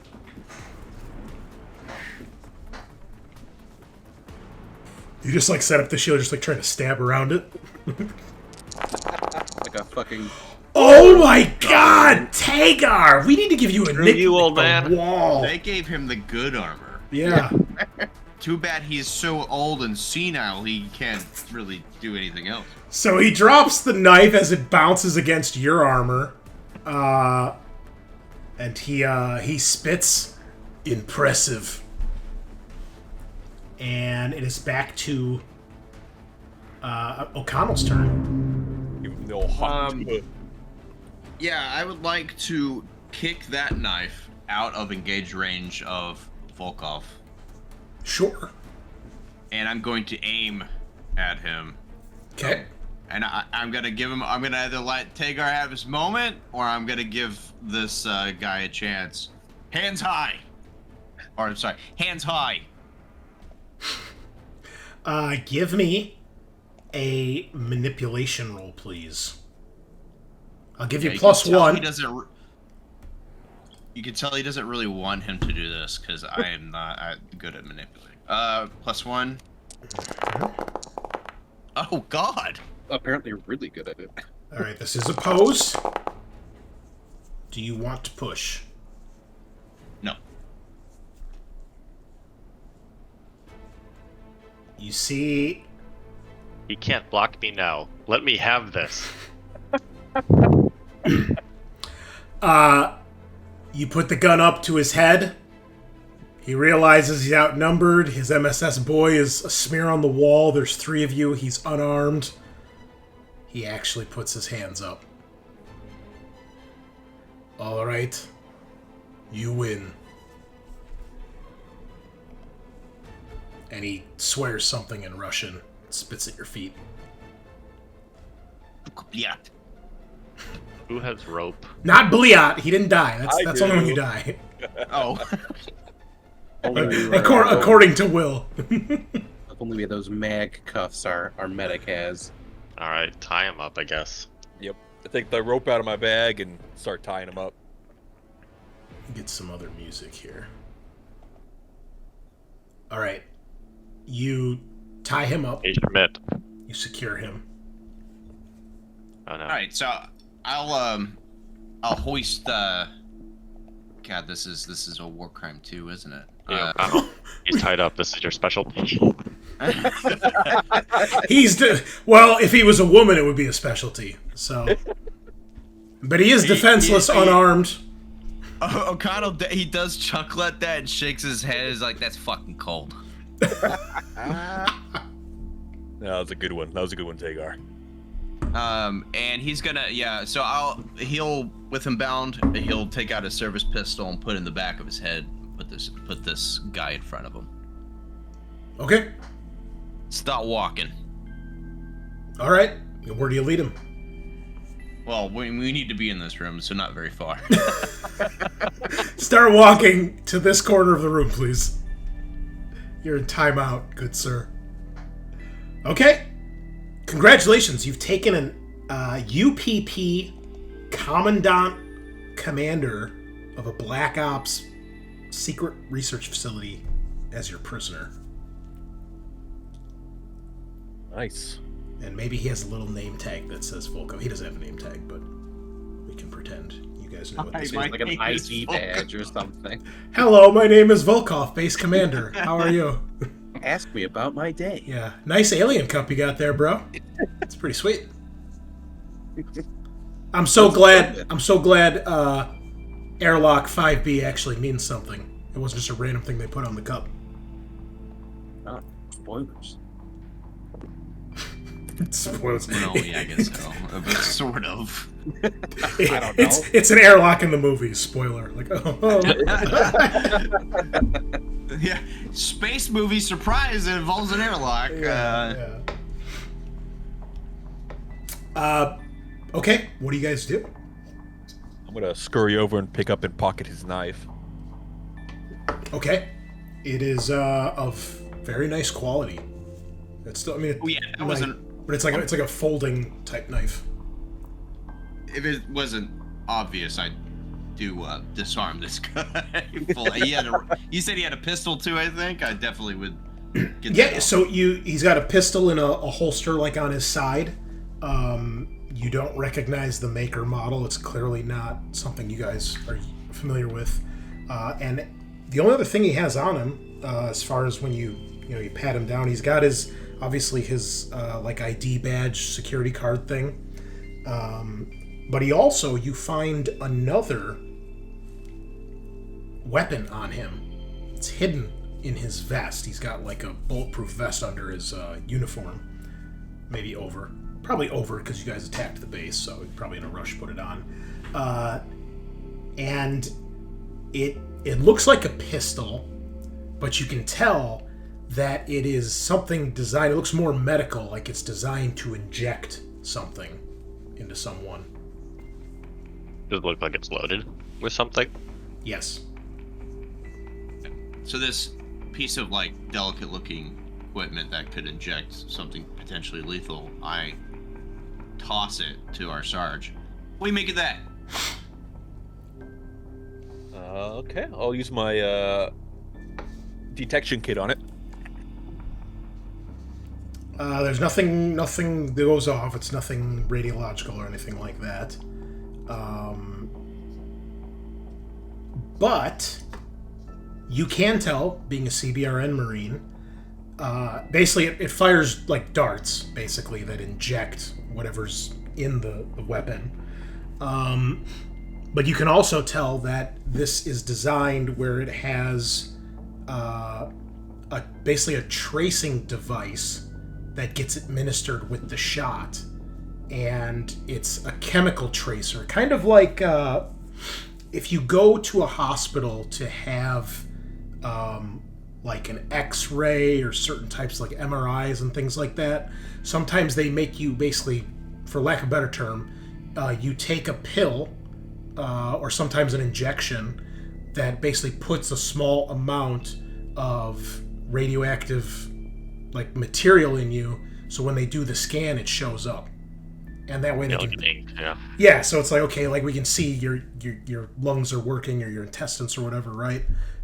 Actually, I had an ex-girlfriend who did that at a hospital, so that's how I learned about some of that crazy shit. But anyway, that's what this thing does. So as a CBRN Marine, you realize this has that capability, and if you get injected, that can usually be flushed out of your system.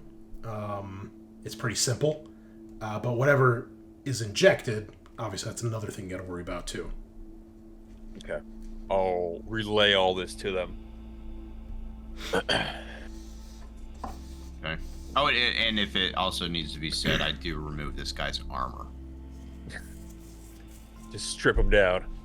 Yeah, Well, that's easy. You just got to finish it off. Yeah. Okay. Yeah. Are the computer terminals still accessible? Looks like it. Some of them got damaged, but not all of them. All right, O'Connell, do you feel comfortable? Who wants to plug in? Yeah, I'll do my best. If not, Watch we get this Herschel asshole. in here. So, as you go to try to do this, you see that the screen on the Ivan mainframe is red, and it's flashing something in Russian that you can't read. Luckily, we have someone here that does speak Russian. Put the gun to the what, do we know his rank, Sarge, or what is his rank? Well, Lieutenant? I mean, does anybody bother to ask Mishka? We've known for like 4 sessions. Hey, Mishka, we got some asshole. Looks like he's got some ID Sin Volkov on him. That would be the base commander, Commandant Yuri Volkov. He's the ranking officer of the base. Okay. Well, Commandant, I put my gun to his skull. What's that say? He gives you a look of annoyance over his shoulder, but he says, "It says, enter security code." And that is? I don't know, otherwise it would have been entered. You do realize that screen was flashing red when you guys came in here. And it looked like he was working at the station when you guys came in. Sarge, can I kneecap this asshole? You do whatever you want with them. What's it flashing for? He gives like kind of an exasperated breath as he's kind of annoyed that he has to explain this, but he says, tried to remove Ivan data so you wouldn't get hands on it. That popped up. Shut down, I cannot access it. I've never seen this code before. I don't know what code they're referring to. Mishka, you got this information? Or- Sorry. He goes, UPP must have a backup contingency. And you can see when he says that, he looks a little annoyed, as if he's probably annoyed that, he gets the feeling the UPP doesn't trust him. Are the hard drives or data stores, like, removable? Could we just... Are you asking me or him? Is that something we would know, or do we need to ask him? You're not sure how an Ivan system works. You might be familiar Okay. with how Mother or a Apollo system works. I mean, you'd probably, if you didn't know, you'd probably imagine it works similar, but you don't know for sure. But there's nothing, like, that I can see looking at any of the devices, like, these are the hard drives I can pull out, like, take up with us. Not right off the bat, because again, you're unfamiliar with it. But you assume probably, I mean, in essence, it's a supercomputer, so there should be something of that nature. Can I ask Herschel? Sure. Yeah. Hey, Herschel, we have the servers here. How do we get the data off of it if we can't access it without the codes? It might be possible to physically remove the storage drives, but I'm not familiar with the Ivan system.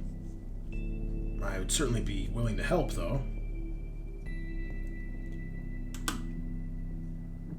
We have the Commandant here, who seems to also be confused by the security codes required. He may be of some help, but he's not excited to be here. I can't imagine he would be, considering what I've heard of the UPP. I'll be right there. Okay. And he. I'm gonna I'll watch switch the with you. door. I'm gonna watch the door, make sure like he makes it here safely. Yeah, And it's I a will- short walk, and he makes it there. I'll swap with him so we can maintain access to the control of the doors. Okay, yeah, no problem. So he takes a look and he says, well, it's definitely what it says. He didn't lie to you about that. But I don't know what security code they would need. He says, Mishka, do you know what this is referring to? And you hear over the comms, Niet, I do not. We don't need to get in. We can leave that to the eggheads back at base. We just need to get the physical data, right? Mishka, do you know how to get the drives up in Ivan? It won't be easy if it's locked down like that. If you mess it up, it might purge the data as a precautionary measure to make sure it doesn't fall into the wrong hands. It sounds to me like the UPP did not trust anyone at that base. No one has higher clearance than the Commandant, not even the head scientist. At least not Would to we my be able knowledge. to... Do we need to go to each lab individually then to get the data? Or is it going to be the same thing? Well, if the Ivan system turns out to be a bust, then yes, you'll have to go to each lab individually.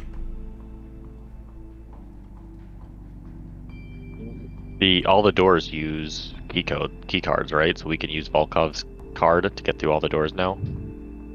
Yes, his card should give you access to the entire base.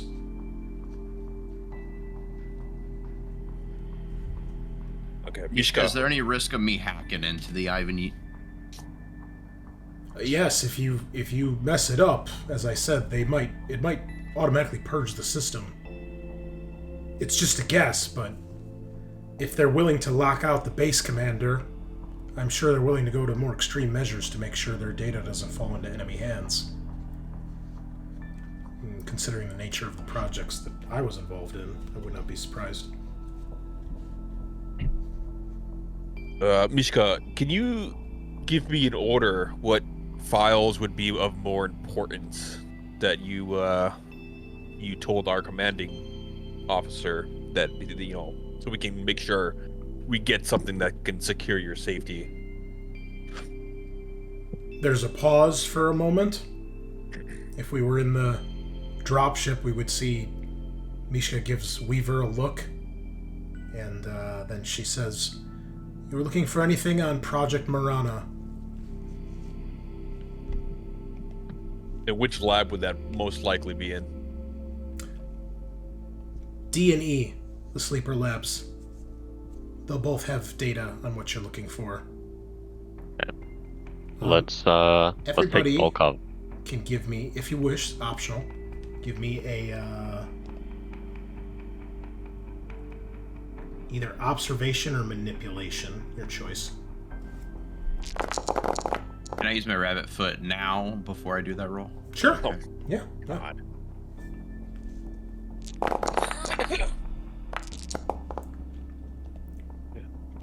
One success.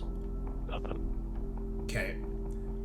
O'Connell, you sense a slight hesitation in Mishka's voice when she answers and says Project Marana. You said D&E. D&E. Correct.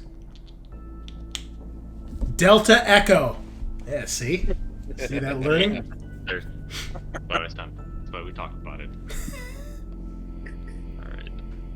I'd say we take Volkov back to the security checkpoint, and then we can access D&E from there. But then we have him in our sights, and we can check out the rest. What if we meet more resistance? Could you use them? Maybe you'll get them to stand down. Or at the very least, be a meat shield, he says, smirking at him when he says that. Yeah, like, what Volkov do you just think, O'Connell? gives you a look. Your UA antics do not scare me. Nah, you're right, Commandant. I think commanding officers back on the base would like to have a word with you, maybe. No, I'm sure they would. I'd like to have a word with them, too. We could all sing Kumbaya around a campfire. Let's go. Shove him. You see a look of disgust on his face as you guys lead him. Which way, Sarge? We going back to the checkpoint or straight to D? I could meet you guys in there. You guys can go up through the comms, and I'll meet you guys through the other entrance. Are we sending Herschel back to the security checkpoint then? Yes. Okay. No problem. And I'm sorry, where do you guys go? We're gonna go straight up to D. Okay. Let me unlock the doors. Do you want me to take Volkov to the security station?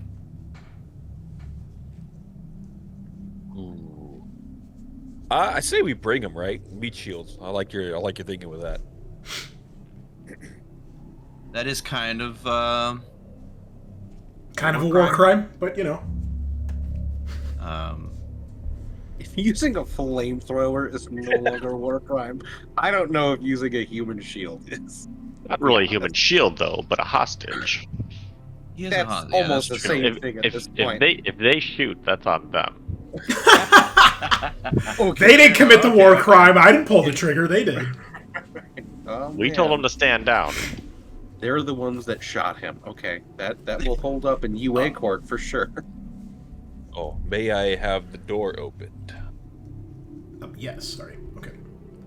All right, so you guys are all going in there, and Herschel's going to stay in the security room? Yes. Guess so. Okay. All right, I'll just keep Volkov wherever... You've got him, right, O'Connell, basically? Yeah. Okay, Yeah. so he's wherever you are. Okay, so you guys walk into this area. Again, it is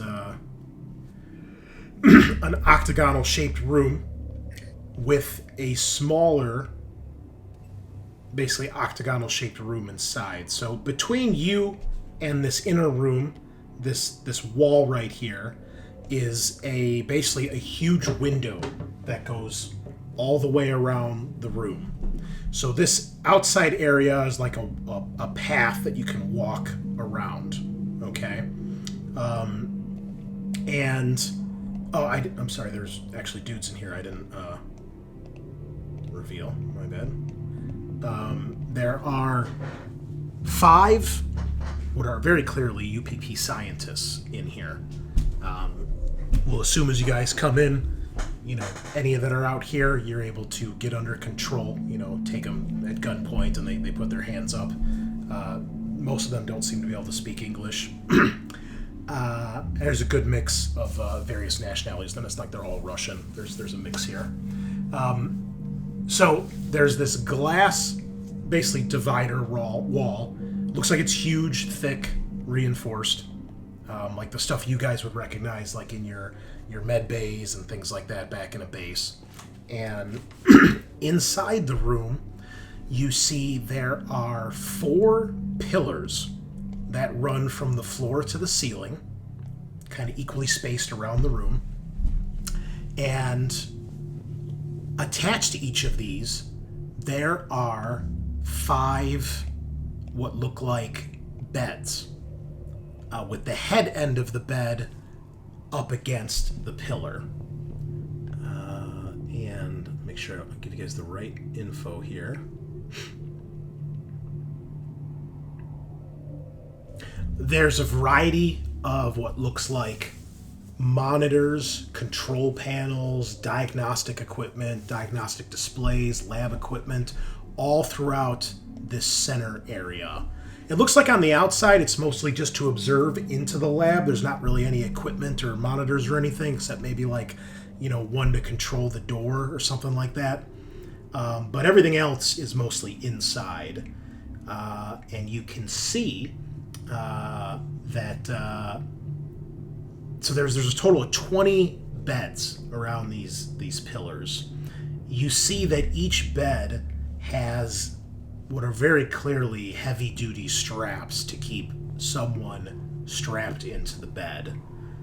You also see at the head end of the bed there are what you guys would recognize as some form of neurovisor, which I believe I have a picture of. Let me just find it real quick here.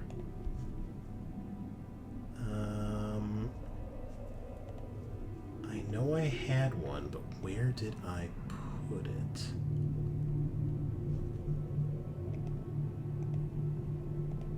Check one more spot here. Nope, that's not it. Alright, I'll have to find it later. But basically, it is a helmet that covers the top part of your head, and it has like goggles on the front part, almost like a pilot's helmet, but the goggles are usually like an orange or yellowish color, and you know that it's basically to do some sort of linking into the person's psyche, which you guys understand is they're usually used to view the dreams of someone who is in cryosleep. So you guys have seen them, they're probably even on the Tambatam. Generally speaking, a synthetic who is watching over the crew while you're in hypersleep, or while you're going through FTL and you're in hypersleep, they can put this device on and they can basically see your dreams. We see David use this in Prometheus on Dr. Shaw before they arrive at the planet, and I think she's dreaming about when she used to be with her father, and then other stuff that she's got going on in her head. So it allows you to get a physical digital view of what someone is dreaming. So you see these neurovisors, and you see that there are 11 of the beds currently have people strapped in with the neurovisors on. You see each pillar is numbered 1 to 4. So 1, 2, 3, and 4. And each of the beds at each pillar is numbered 1 through 5. There are 3 scientists inside who look a little alarmed and shocked as well. Obviously, they're in the middle of whatever they're doing. But the 2 outside the viewing area, we'll assume those guys are under your control at this point. They don't put up any sort of fight. They don't seem to be armed.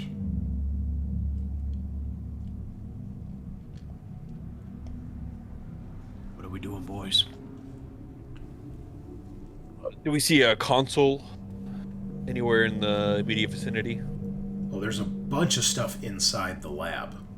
There's all sorts of control panels, consoles, there's viewing screens. You can see that... well, I guess, for lack of a better term, everybody gains a point of stress when they see this, because you can tell it is not viewing someone's dreams in cryosleep. There is something far more nefarious going on here.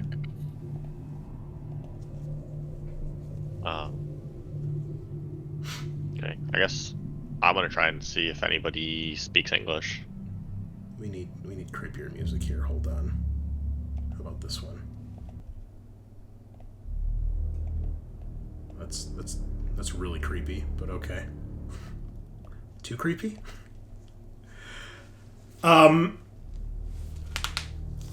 Let's see. High or low? Hi. No, doesn't seem like they do. Okay. Alright, Herschel. We might need your translating skills here after all. I'm gonna take the gun from Volkov that was injectable and use that as like a threatening thing and see how they react to it. They seem scared. You're not sure if it's because you're pointing a weapon at them or if you're pointing that weapon at them. Okay. I'm gonna tell them to like drop their stuff and back up and like get them against a wall. Yeah, they follow whatever. We'll just put them over here. We'll assume one of you's watching them. I guess Tagar, since you've got the gun.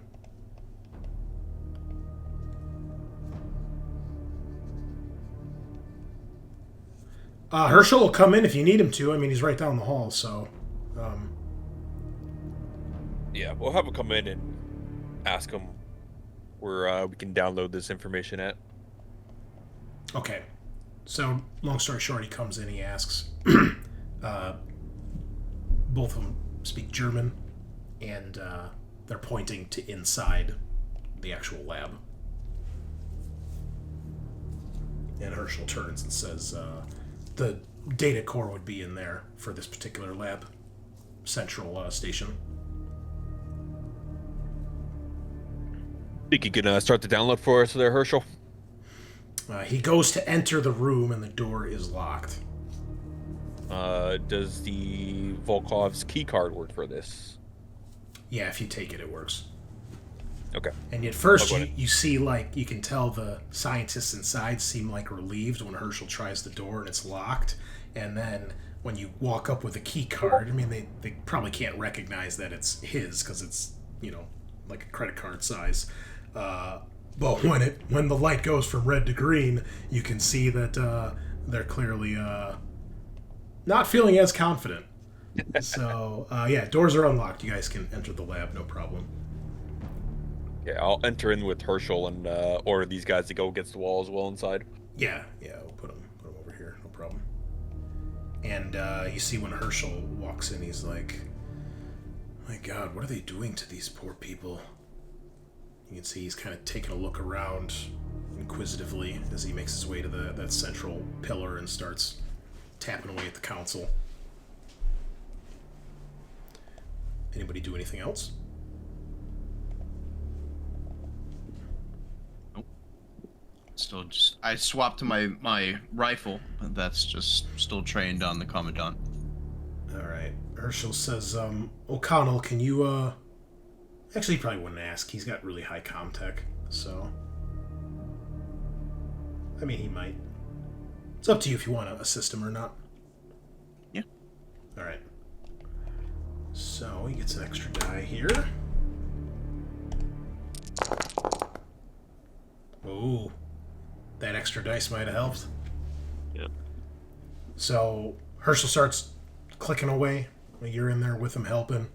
And eventually, Sergeant, you see, turns to you and he says, all right, it appears the lockdown is not affecting this, or at least it hasn't yet.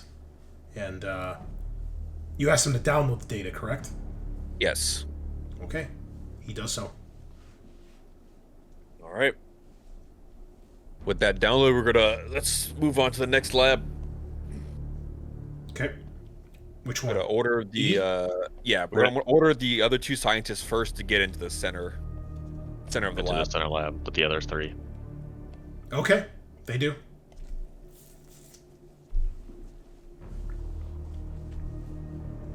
All right. Just lock them in and Lock them in, and we'll head on out. Have Herschel back at the front. You know, I'm sad that I gave you guys vision just because I spent so much time setting up all these fucking walls. So I just want to show you guys what it looks like, because they're actually windows and stuff. And I'm very proud of that.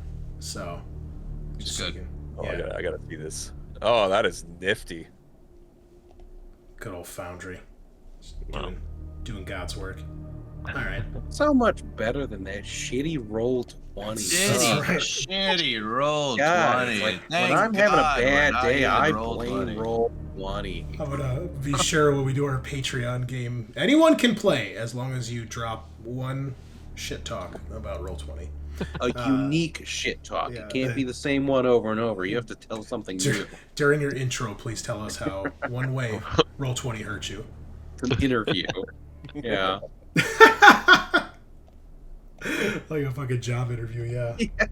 All right. I need can you tell me 3 different ways Roll20 has inconvenienced you in your past gaming experiences? All right. Wonderful. You've qualified for the next round. You have a choice between these 4 VTTs. Which one do you not use? Roll20, Roll20, Roll20, or Roll20. Followed by the Kay and Peel sweat meme. But I actually like Roll20. I pay for it. It's really good. Okay. You go to Lab E. Is that where we're going next? Yep.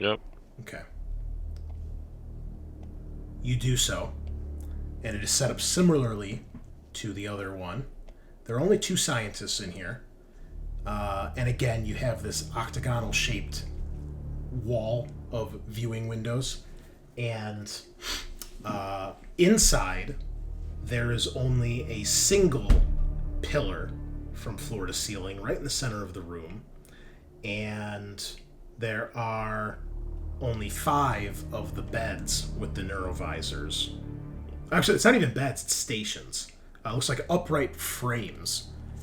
As a matter of fact, it looks something similar to what you've seen Working Joe androids stay at, like at one of their charging stations. But there are no subjects in here at all. It's empty, other than the 2 scientists who just seem to be kind of milling about. But it looks like it's a similar setup, it's just less beds. Or less, it's not beds, it's stations, and there's far less of them. All right, Herschel, if you want to figure out what this comm station is, All for right, this lab. same thing. He'll do the test. Assume O'Connell assists. Yep. Go in there, make sure all the scientists are up against the wall. Yeah, they don't do anything. All right, once again, 1 success. All right, Sergeant. More data on Project Marana, it seems. All right, let's get it downloaded so we can get the hell out of here. All right, secure. I'm gonna radio Weaver. Like, hey, looks like we got the data from Project Murano Good. and from Good. both labs. All right. Are we good to head out? Well, you tell me. I'm ready to go whenever you are. I think the thing we need to know here is Mishka. Is this the only other crucial information that you provided? Is there anything else that we need to get? There's another long delay. Couple seconds, then she says, "That should be everything on Project Marana." Is that the only project we need? What is the insight skill in this game to tell? If There is no insight skill. I've been using either manipulation or observation. I guess because you guys aren't... I guess I should just do manipulation right now because you don't actually see her. Yeah. I would imagine observations like you see like a tick of some sort. Right now you just hear her voice, and it's just whether or not she's like delaying. And obviously, being an android, she's probably pretty good at this, but I would say, yeah, manipulation, if anybody wants to roll. And I'm sorry, what did you ask? It's like, is this the only project we need to get? Like, this is our only chance here? She says it's all that's required of the agreement with me and your lieutenant. That's not what I asked, though. I think it is. You asked, is this all we need to get? And yes, That's what Sergeant Schmidt. That's what Sergeant Schmidt asked. I was like, is this the only project we should get information on? Sorry, I thought you asked the same question. Okay. Well, I mean, you're asking, is this the only one you need to get information on? She says yes, because that is all the information that, from her perspective, you guys need.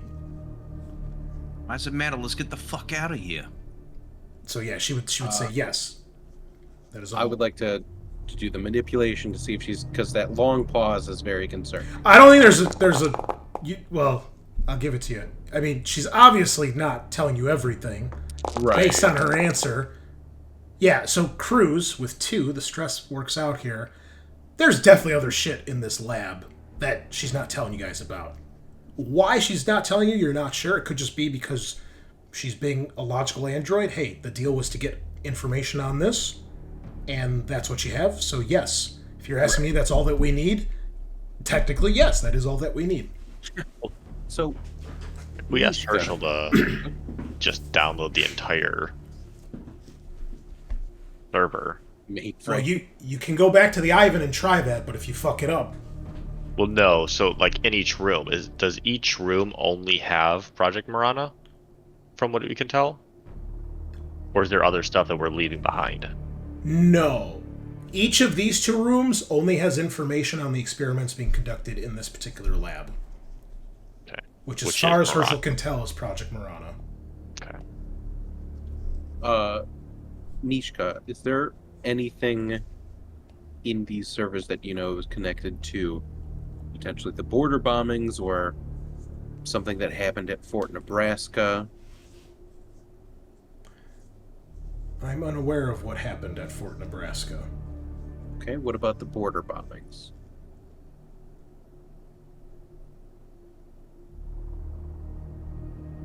I suppose in a manner of speaking, there could be a connection one might draw.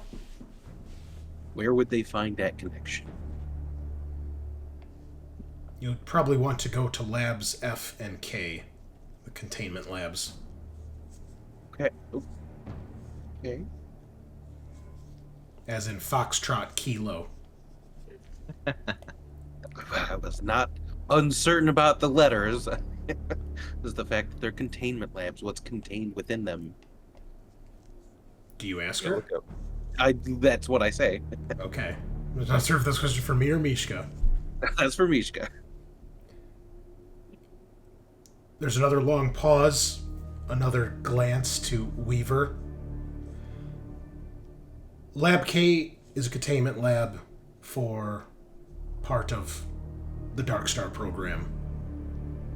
It is a UPP bioweapons program designed to counter the UA's bioweapons.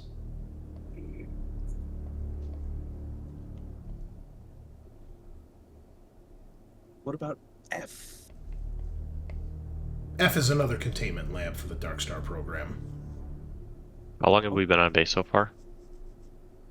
Probably, I would imagine at this point with all the talking and stuff, you're probably getting close to 30 minutes, if not more. I think we were given a 45-minute timeline for them to get up here. At the most, yeah. 30 to 45. We So, could probably pretty, make the Foxtrot.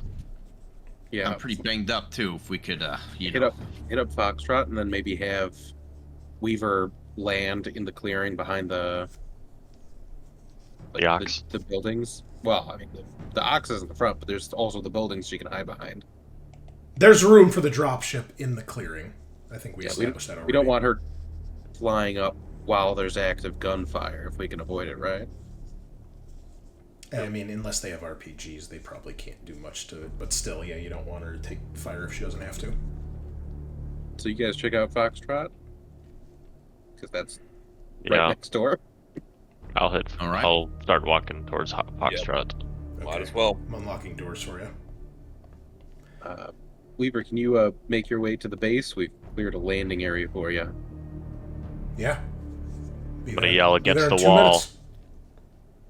Against the wall, and I'm gonna like point the weapon at him again. Okay. Back them all up.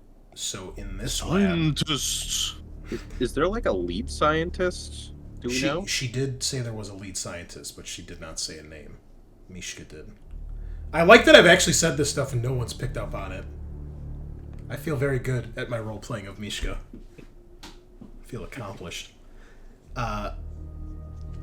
Who's the lead scientist here? That would be Dr. Vo Kim Chon. Where does he normally work? He mostly works on the Darkstar projects, but he is involved with Morana as well. He can be found anywhere in the base. She'll give you a description of him. He doesn't match anyone that you've found so far. So then most likely K. We're gonna have Herschel download the information in this room too. Alright, so when you enter the containment room, there are these two massive, like, cells in the corners here. And they are separated from the room by a huge, like, viewing window / door. You can tell it's a door, but also it's a window, right? And it looks like it's reinforced like the ones you've seen in the other labs. This cell to the west is empty. There's nothing inside of it. But it's huge. I mean, we're talking 20 meters by 20 meters by 20 meters. It's a big room. In the middle of the room, there's a massive mainframe, and that appears to have many controls and screens on all four sides. And again, all sorts of data and things you don't recognize. When Herschel enters in here with you guys, he points out that it appears to be monitoring labs E and D. Well, there's nothing in lab E to monitor, but in lab D, he's like, this is monitoring those people in there. There's a feed for each one. And there's other controls in here as well, but it's all on this. And he starts to download the data. We'll make a roll for him here.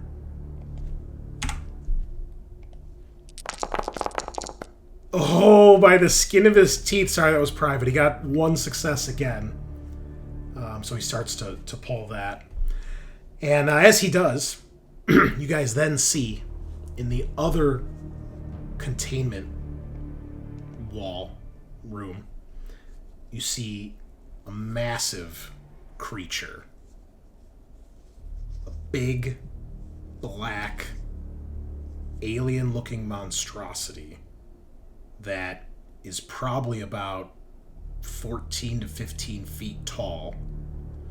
It's bipedal, as far as you can tell, but it appears to be hanging from the ceiling. There's about 6 things sticking out of its back that are holding it to the ceiling. Its skin is a dark black. There's a little bit of light reflecting off of it. And you see it's got this massive head with this crested crown at the back. You don't see any eyes. You see it's got this armored carapace, kind of like an insect. These strange pipe-like things sticking up out of its back. You can see the breath of its fetid breath as it's taking one breath after another. And it looks like huge silver metallic teeth. It does not really appear to be moving. You can tell it's breathing because of the breath off of its mouth. But otherwise it looks very curled up and inert. You do see it has two big legs. It's got two massive arms that end in 6 digits with huge claws. And it's got two smaller arms on its chest, kind of like T-Rex arms almost. And you see a massive tail curled up around it. And attached to this thing, at its back end, is this huge, translucent, bulbous tail that looks like it's got circular-shaped objects in it. You can tell just by looking at the room it is frosted over and looks very similar to what you would see in a cryo chamber. And I know I've got an image of this thing. Let me find it. Oh no, please don't. Creatures? Nope, that's wrong folder. Let's hope it doesn't wake up. Why would it be alphabetical? Where? Oh, there we go. Okay. Here we go. That is what you see.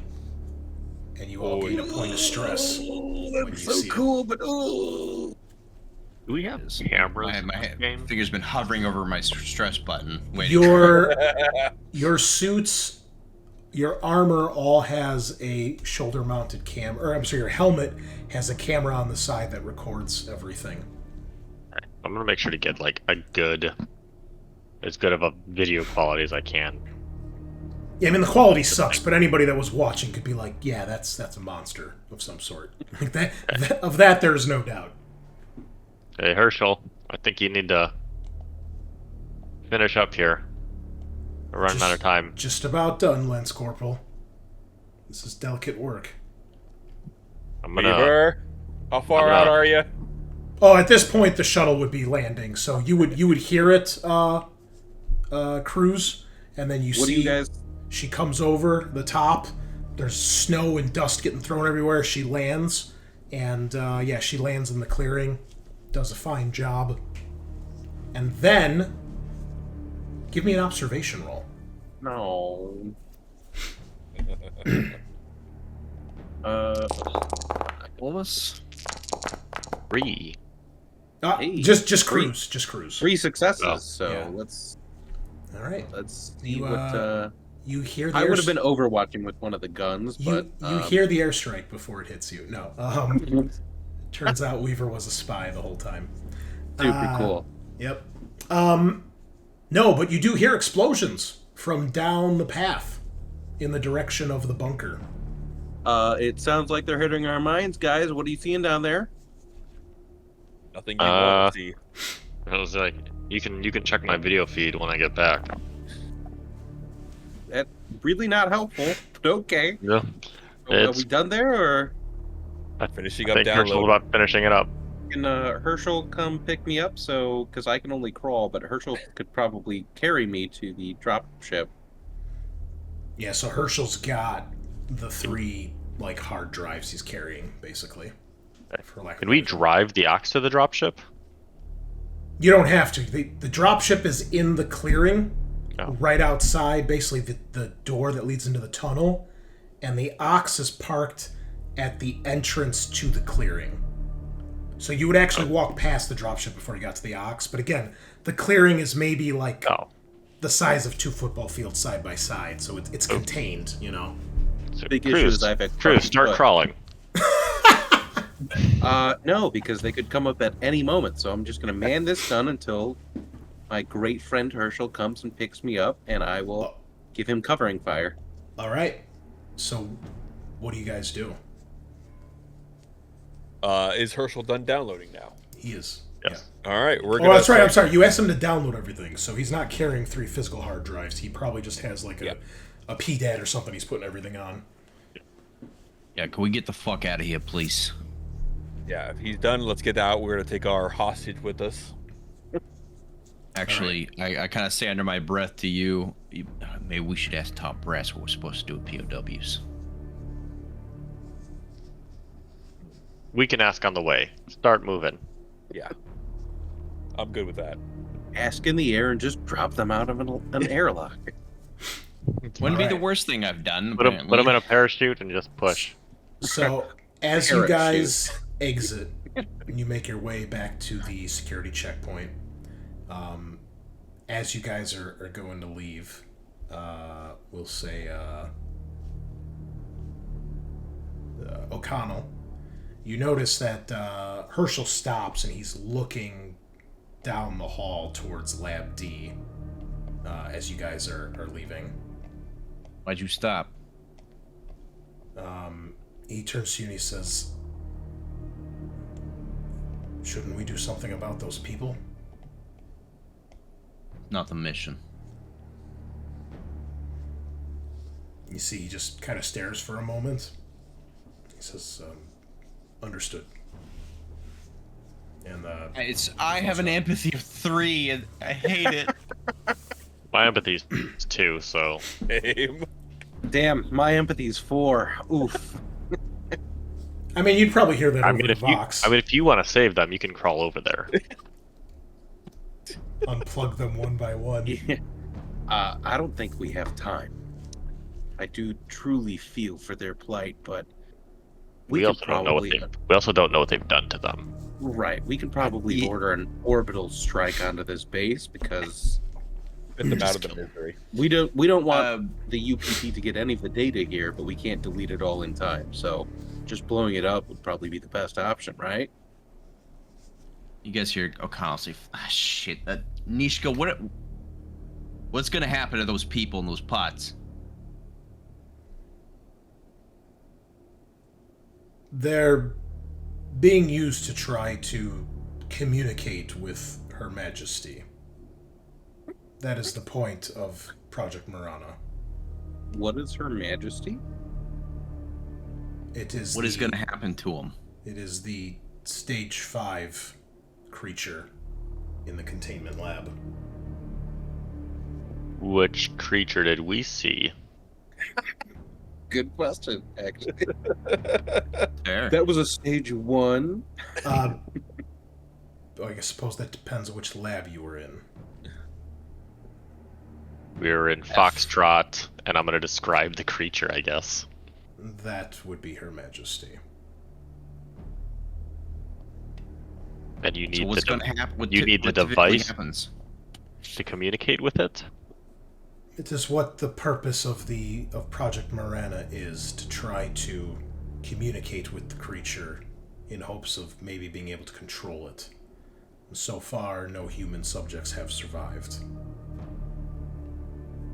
They're driven to the brink of insanity or take their own lives. That's why they started using synthetics. And can the humans be removed and saved? Or are they already too far?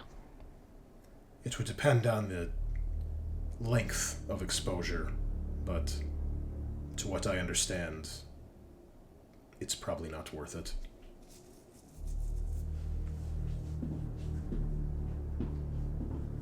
Listen, We we got can't- explosions outside. I don't think we have time.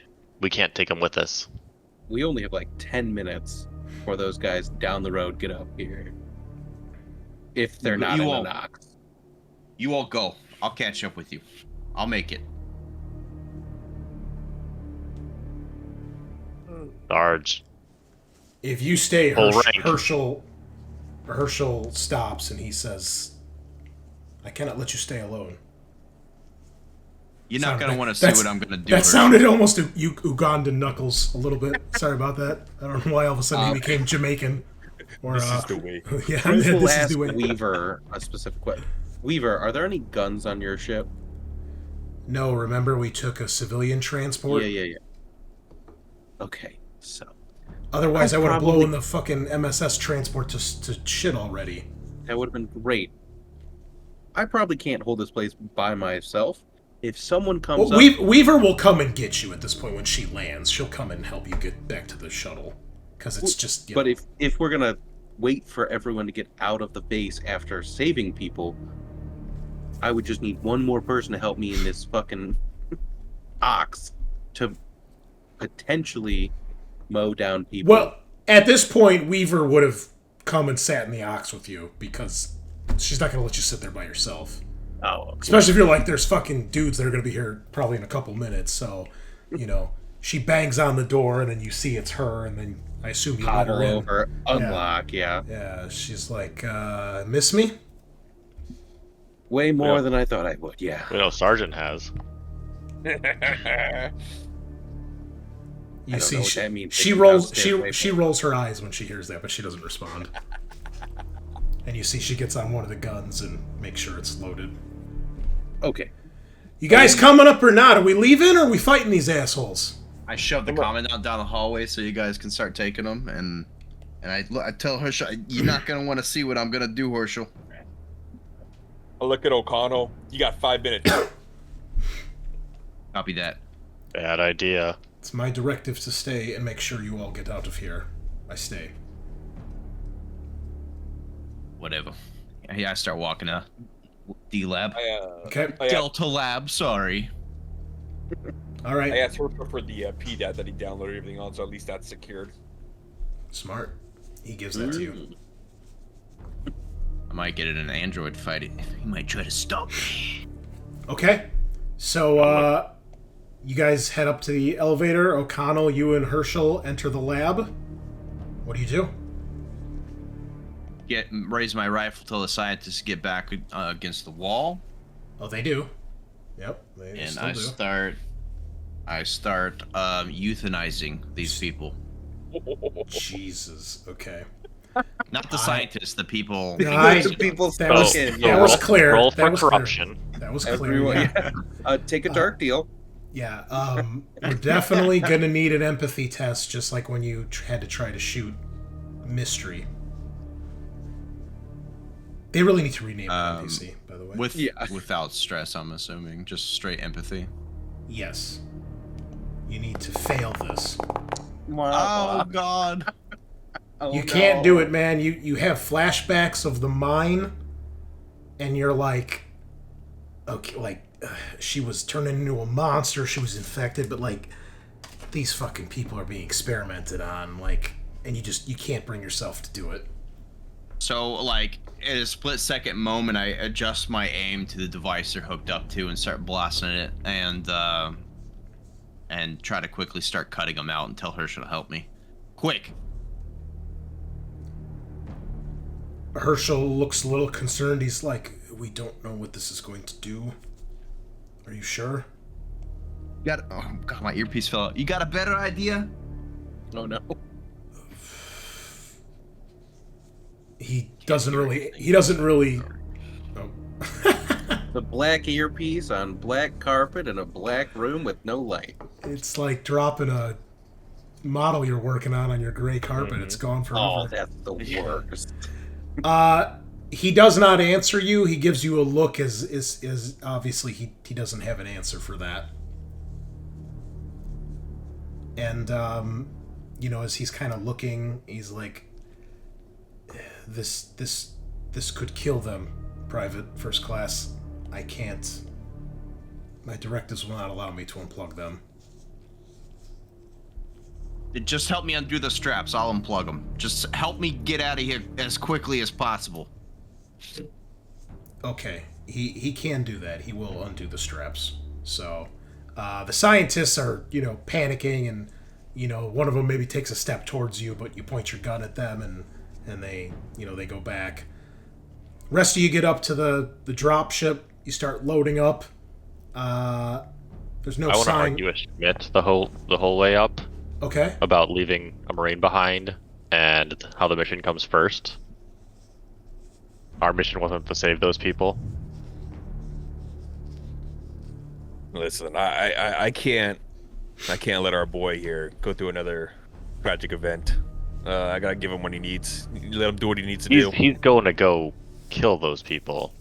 That's not part of this. How is that helping him? I don't know if he's gonna kill those people. I'm assuming he's gonna help them. So you're gonna let him just go down there, not know what he's doing, and be like, "My hands are tied."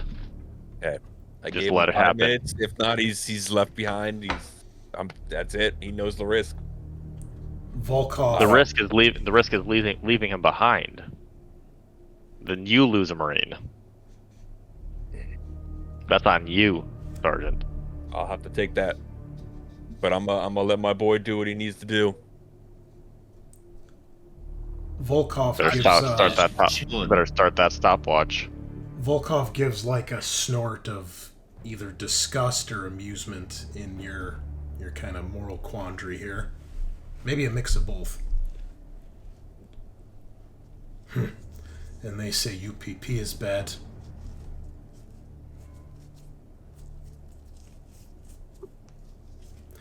All right, well, you guys get upstairs, start loading up into the dropship. There's no sign of the UPP troops yet. O'Connell. Chris, Yep, go ahead. how much time has passed? Since had the explosion? stress. No, since they all went downstairs and. Oh, you can clear your stress. Yeah. Okay, cool. Yeah. I would say, I mean, it's a little probably unnerving being alone, but Hence, yeah. you're fairly secure and there's nothing going on. And you knew you had at least probably 30 minutes, so yeah, I think you can get rid of your stress. That's fine. Sweet. So, you guys get these people unstrapped. O'Connell, you start unplugging them. Well, I would say you probably know unplugging them is going to kill them. So I'll need another empathy roll. I'll let you do one more, because this probably feels a little more humane than just shooting them.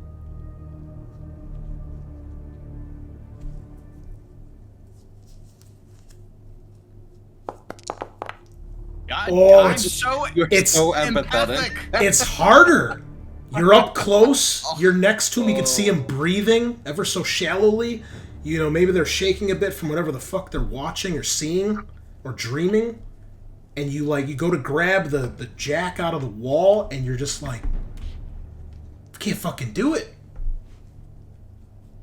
I can't do it, Horschel. I can't take another innocent life like this. There's no I don't shame care in if that. it's needed or not. I suppose it's part of the mission, as they say. Maybe we should just leave. Fuck. Sorry He for starts leaving the room. Sorry for the delay. And he leaves with you. A couple moments later, O'Connell and Herschel together, looks unharmed, probably a little stressed out looking, make their way out. You guys load up into the dropship and begin to take off. Why can't I roll like that with my fucking ranged combat rolls? Like, Yeah. Jesus. Or your armor rolls, Did you right? get like 7 hits on one roll? He also just got 3 hits on 6 rolls. Yeah, well, like, what are you talking about? Okay. Chill. You did like 8 damage to one dude's torso. Dude, you should have seen when this guy was playing Eckford, man. He did 9 damage to the queen in one turn. I heard. It was. He took out. That was the only damage they did. He fucking took out over half her health in one shot with just an assault rifle. It was insane. And then died a horrible, horrible death. Oh, so good. We had a deal! that God, it was brutal. great. It was so good. Paralyzed from the neck down, folks. Not a good time when there's facehuggers running around. Ooh, nightmare scenario. It really was, man. God, we could have made our own fucking alien movie out of that. That's like that would've been sleep great paralysis content. nightmare right Yeah. there. As Weaver is like helping Cruz to the dropship, he's just gonna be like whispering, "Highway to the danger zone." She's like, I've got that one if you want me to play it, kid. That'd be great. Yeah, I've had a real rough day. Yeah, what the fuck happened? A semi-naked Vietnamese UPP guy shot me with a Kalashnikov in the foot. Oh, Just spit. you have had a day. Yeah. I remember that because he just popped out of the shower with a towel and a Kalashnikov and aimed right at my foot. She's like, I didn't know you swung that way, Cruz. I don't. I'm She- just really unlucky here on this stupid fucking planet. All right. And she helps get you inside and, straps you up. And then she gives you a slap on the side of the head, like, you'll be all right. And then she cranks Danger Zone as you guys take off. Although it's not as enjoyable of a ride for some people as others. As you see a look of despair on O'Connell's face and probably one of concern and worry on Herschel's face as you guys take off, eventually making your way up through atmosphere back towards the Tambatam. I think we can end the creepy music here. I haven't really picked a theme song for the Tambatam yet. I don't know what. It has to be Black Betty. What are you talking about? Whoa, Black Betty. We Tam can't. Tam. We Whoa, unfortunately Black Tambatam. It's a new version, it's a cover. Yeah. I'll tell you what. If you get someone to write a cover and replace the lyrics with Tambatam, then we can play it on the show. I'm sure we can play covers. That would be fine. Yeah. That'd be great. All right. Let's see this. This is probably not. Ooh, tam, a lamb. See, I've not been able to stop thinking about that. Got a bunch of Since I heard nukes. the name. Tambatam. Got big old guns. Tambatam. Tam. Whoa, Black Betty. Tam. It's so funny.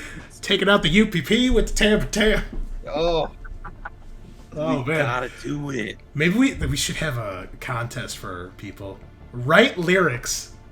Any of our man. listeners, if you God. like making music and can make a cover of the Whoa, Black Betty song with the Tambatam. It's just called Do Black it. Betty, by the way. the name Oh, of the song. fuck me, I'm sorry. The Oh Black Betty song. Okay. So, you guys return to the Tambatam. And you guys eventually pull away from the planet of Symbaris out into space off to your next mission. Cruz, you are immediately taken to the med bay to have your injuries looked at. Anyone else who is, suffered any damage, you also will get looked at as well. And probably a few hours later, at least for everybody except Cruz, who's probably in the med bay with surgery,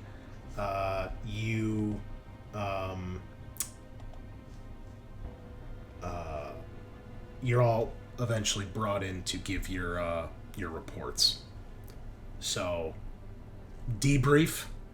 You meet up with Lieutenant Casados in your typical meeting room, and so everyone is there right now except Cruz because he's still in surgery, quote unquote. So we're recovering. So we'll, I guess we'll just go back to the old map right here. It's the Tambatam, and so she, meets up with you guys. Roy, her synthetic, is there. She says, "All right, Marines, report. What do you got?" I'm gonna slide over the P-Dad that I grabbed from Herschel. I'm gonna slide over the Commodore too. Just casually. Yeah, he obviously would have been immediately taken into custody and, brought to the brig. So we'll do the military bases here. Is that it? Yeah. Okay. So she says, "Impressive. Overall commander of the base taken prisoner. Well done. So what do we have down there?" I didn't like what I saw down there, I can tell you that much. It looked like to be some large-ass creature down there. She starts looking over some of the data feeds. They probably plugged in at this point or are downloading. The fuck is this? And she looks at Mishka, kind of what the fuck are they doing down there? She says, "Nothing good, Lieutenant. Everything you need on Project Marana should be on that data. It sounds like your Marines gathered some other intel as well, which should prove valuable. So, is there anything that you guys don't leave out of either your debrief or your individual reports that you are required to eventually fill out and turn in. I'm gonna leave out the whole, letting O'Connell go off and do his thing at the end there. Okay. I'm gonna leave out the whole tater tot excursion. I explicitly mentioned the whole day we wasted on tater tots in a fucking stupid tour by a redneck hick. You know who else does too? Weaver. They're redundant. Yeah. She's right there with you. I high-five Weaver as we write our report. This is bullshit, yeah? You're all in the same room writing it, but you just look at it, you're like, yeah, fucking tots, underlined. Wasted time, 5 hours, target left, bar. Yeah. So, okay, does anybody include anything about leaving O'Connell behind for a moment with Herschel in their report? You're muted, but it looks like you're saying yes. It depends. Does the sergeant inform me that he's leaving that out, or does he just leave it out of his report? I mean, you guys would have time before, because it's right after you guys meet with the lieutenant in person. So I guess I should say you guys have a moment to discuss before you actually write up your reports. And he tells me he's going to leave it out, Yes. and O'Connell also tells me he's leaving it out. You know what? I'm gonna leave that to dice roll. Let's see if I keep getting lucky on my empathy checks. He is gonna leave it out. Wow. The corruption is strong with these ones. Cruz would not say it, but he will mention in his report that if they were talking over comms and he heard it, like... Oh, yeah. Does O'Connell brief us on what actually happens down there? Not unless somebody asks. Sergeant? I don't want to know what happened down there. Herschel's But, standing there he's looking got, very like, conflicted. He's definitely got like a 1,000-yard stare, kind of occupied mind, smoking like a pack of cigarettes at this point a day. I'm gonna write in that I have about 5 minutes of unknown time of where O'Connell and Herschel were. Like, they went off at the end. I don't know what they did. Okay. I defer to my sergeant for making, for his orders or what he knew they were doing. All right. Fair enough. So the main thing that's in conflict here is leaving behind O'Connell and Herschel and what they may or may not have done, it sounds like. I just know that they were missing for 5 minutes while we made our way back. Okay. All right. Well, you guys hand in your reports, and you'll be headed to your next mission soon.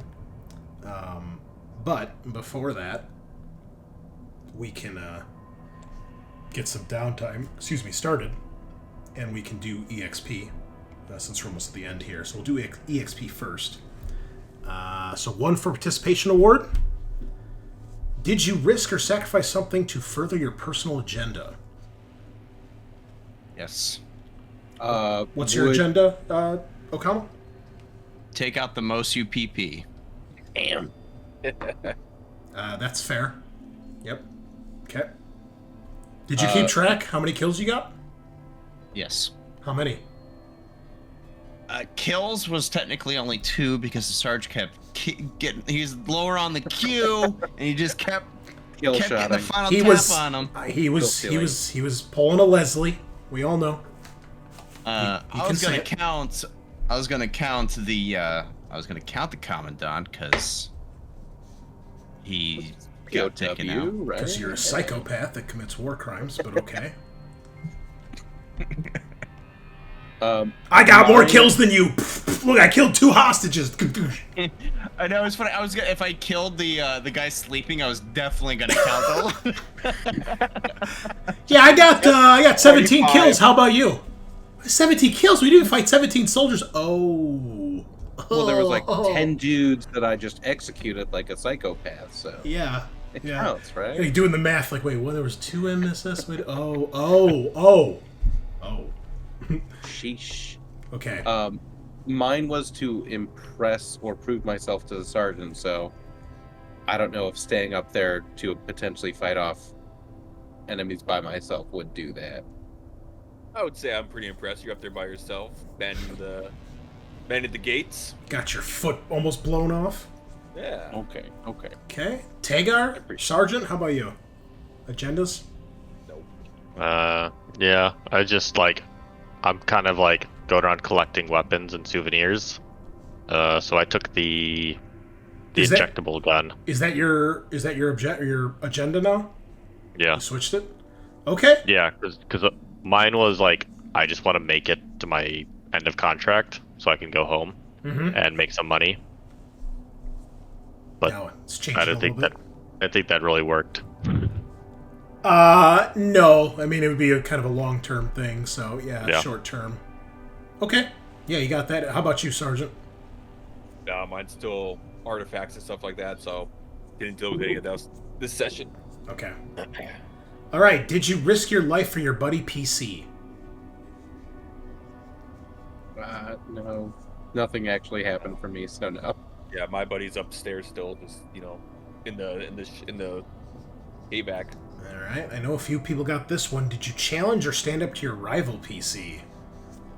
I think No. Eric did. A lot, constantly. Yeah, over and over, in fact. yeah, he's also our rival, so we were just back and forth at each other. Almost getting a Okay. court-martial on me. What was yours, Scaarr? Who's your rival? Me? It's still Tagar. We had a little bit of back and forth, but I don't think I would count me standing up to him, really. Okay. We didn't think really just- have many I think just conflicts. banter Yeah. Yeah. with the 2 of us. Okay. Did you make a panic roll? I think that's everybody except Sean tonight, right? Boy, did Yeah. I. All right. Did you overcome a dangerous event? Yes. We don't need to finish that one. Yes, you did. Would that count for me as well, since I didn't actually participate? Oh, yeah. Okay. For sure. Still dangerous for you. Yeah. I mean, if you guys took longer, definitely. Did you make a significant discovery or revelation? Oh, yeah. Boy, did we. Oh, yeah. As a matter of fact, I'm got this little list of what they call epiphanies to kind of reveal the meta plot as the campaign goes on, and there's a few more that got checked off tonight. So are we able to would Cruz be able to see the cams from them at some point and see what they saw down there? At some point, yeah. You gain a point of stress. Cool, super cool. And then luckily I'm Tagar's like, hey, check this out. Ah, Why shit. the fuck are you showing me this? I can't look away. I just put it on loop in his hospital bed. Oh, Jesus. Herschel, can you hack into this so I can show him my favorite movie over and over? Thanks, bro. Cool. He actually They- plugged they- his they give you nose some- into his brain and just Yeah, show him the alien. You wake up with a monster. neurovisor on, and it's just the loop of the Queen over and over. Give me some Clockwork Orange clips for your eyes to keep them open. Oh yeah, with the fucking drops. That's Oh, man. that's a reference. That's a good one. That's a good one. Okay. Did you perform an extraordinary action of some kind? No. Wham, wham. I would suggest the knife fight for Tagar was Oh, pretty yeah. cool. Oh, Yeah, if I'll not give you that, one for then that. him jumping in front of me to take the shield action. That was pretty cool, but I think the knife fight is Yeah, the coolest. because he didn't actually take the shield action, so we didn't know how it worked yet. Yeah. So, Okay. but yeah, the knife fight for sure was cool. I'll give you that one. All right. Staying back, potentially getting left behind. act out some mercy? Is that extraordinary? If you would have succeeded at killing them, I would say yes, but you couldn't do it. Emotions. You couldn't do any it. of your roles. Yeah. And then I'm going to give you guys another one for completing the mission. Because not only did you complete it, but you completed quite a few of the objectives. You contacted Morgan, albeit took you forever to do it, and it was very inefficient. You secured Mishka. You found out about the base. You eliminated a ton of enemy soldiers. You captured the base commander. You got footage of all sorts of weird shit. And you got data on 2 UPP Black Ops projects. Man, we did a shit ton of work. You did. You got a lot there. So We should all get promoted. Just saying. We did. I mean, What comes where after? would the UAB private? now without Private us? first class. Oh, can I finally fucking become private first class? You just got a bronze star on your last mission. Now this motherfucker wants a promotion. Let's let goes to his head. I did, get shot in the foot. Fucking related. Okay, you get a Purple Heart. Fucking related to Purple the Heart, yeah. yeah, related to the Purple Heart is fucking good, Secretary right? of Defense. Goes to his head. I don't want to be looked at differently. I didn't say that. I want to be looked at. Special You treatment. totally said that like 2 sessions ago. Anyway, okay. So, what's everyone's XP total at? Should have a nice haul now. I'm at 26. 23. 25. Holy shit. That's a lot. 22. All right. So, I figure we'll do this now since, Eric, you're not going to be here next week, so we'll get this out of the way. Remember, it's 5 XP to attempt to learn a new talent, and it's 5 XP to level up a skill by 1 point, or to learn a new skill that's at 0 and get it to 1 point. You cannot increase your attributes. If you're learning a new skill, you have to have either used and succeeded with it on the mission, or you need to be instructed by a person who has a rank in that skill. And the talent, if you don't get someone who has the talent to teach you it, you have to make wits rolls every day until you pass in order to learn it. If you have a teacher, you will learn it automatically.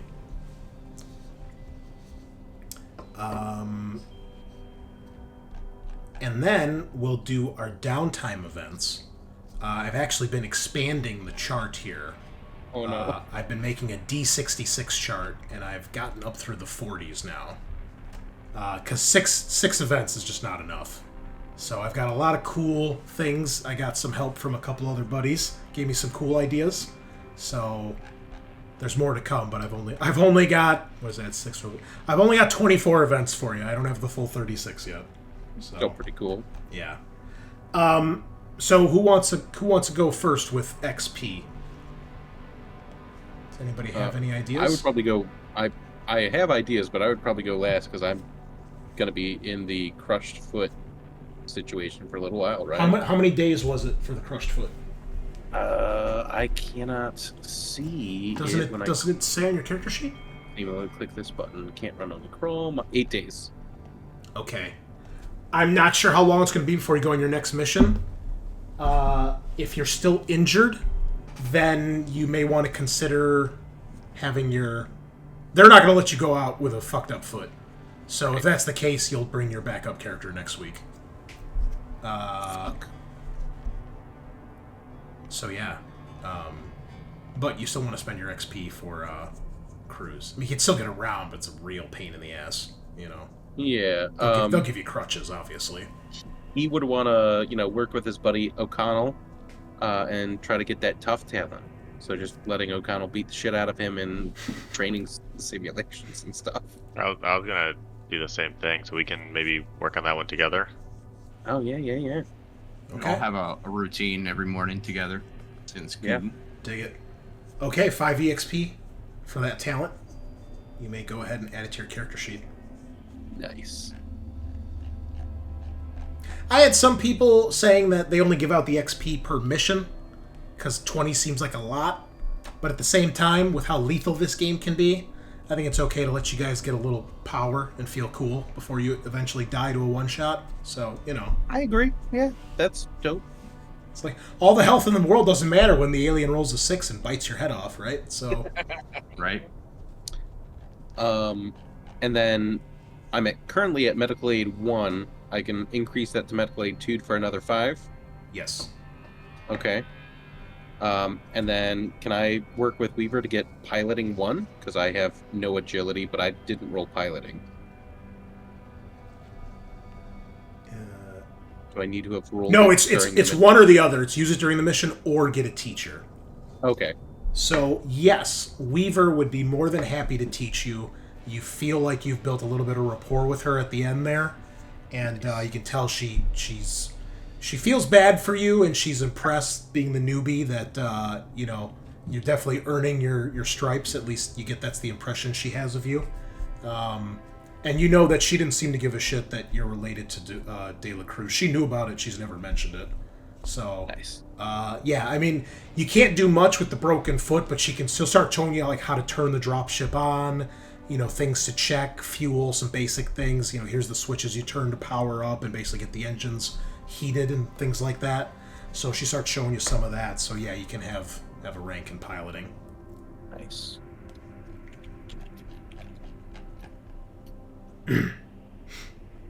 She's like, now don't go thinking you can just fly this thing, okay? Like, they'll have my ass if they see you fucking around. So just let me know when you want to check it out. I don't have a problem showing you. Just don't do it on your Worst own. case, we're on a mission. Someone needs to fly it, and everyone else is just an inebriated grunt.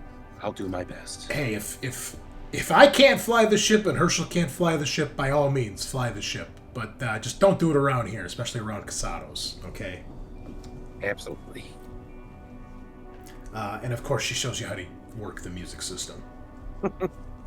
Oh, yeah, it's a great playlist, yeah. My Uncle Dominguez loves these songs. Sounds like your Uncle Dominguez is a badass. Oh, he is. We all love it. Anything else? That's it. Okay. Who wants to go next? And so, you said drawing the shield counts as a slow action? Correct. Is that because it's like drawing a weapon? Does quick draw work for that? No, it's because it's you setting it up to make sure that you're braced and ready to take shots. Okay, so quick draw would not work for that one. Okay. No, unfortunately. We can do Colonial Marine talents or general talents. In theory, you can do any talent as long as you find a teacher. Really, the only reason there's class talents those are the ones you can pick at the start for free. But there's nothing in the rules that prevents you learning a talent from another career. Okay. Which that begs the question why there's even careers in this game, but we all know that's one of my only complaints of this game. Fix it in 2nd edition, please, Free League.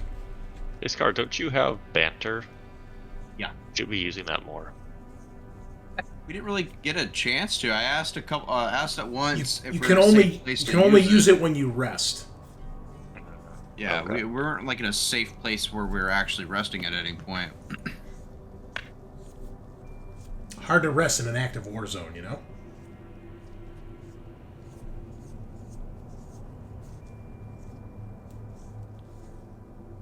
Do you need a minute? Should we go on to Scaarr?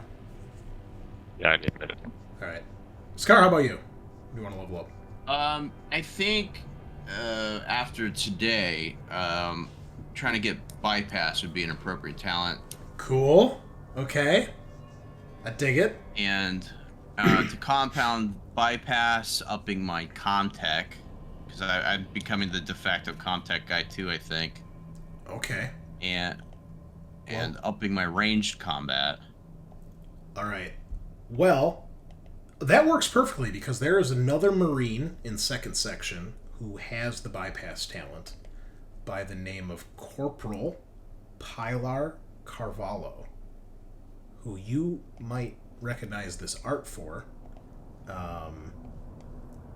And so you know a little bit about this guy. He is a Comtech Marine. Eventually you can seek him out.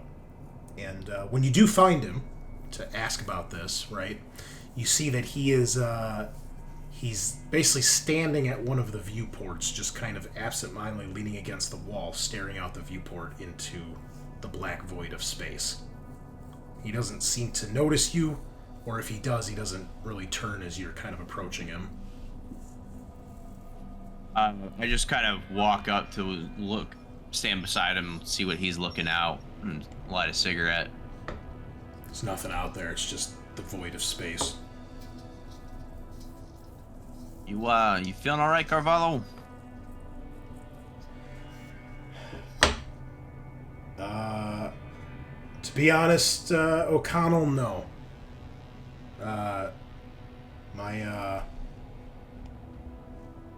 My younger brother was on Ariakis.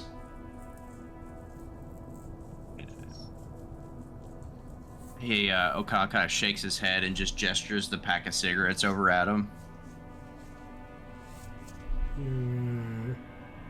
Yeah, he takes one. Sorry to hear that. Yeah, my folks are pretty banged up about it, you know. We've got a meat packing butcher business, you know, back home, and he was the most into it. Not really my cup of tea, so I just want some answers, you know. And why don't we stop and do something there? I mean, at least your Sarge, you know, he saw those life pods, try to do that, but you know, who nuked it? You know? I guess the only thing us grunts can do is hope the brass is doing what's best for everybody. He gives you a hard stare and he says, "You think they are?" I kind of look at him and like kind of give him like a knowing look, but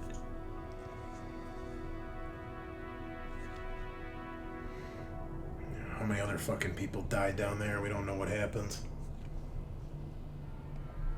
These border bombings and this weird shit, you know? I heard so many weird rumors. like what? What'd you hear? Just all this weird stuff about the border bombings, you know, monsters running about, bioweapons, those freaks from the cult.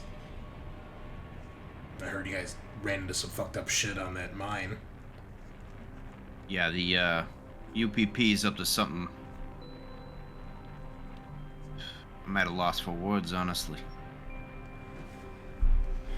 You think the UPP took out the base? I mean, there were UPP ships wrecked in the orbit. There's nobody left. Yeah. I don't know about that. That doesn't add up to me. That kind of...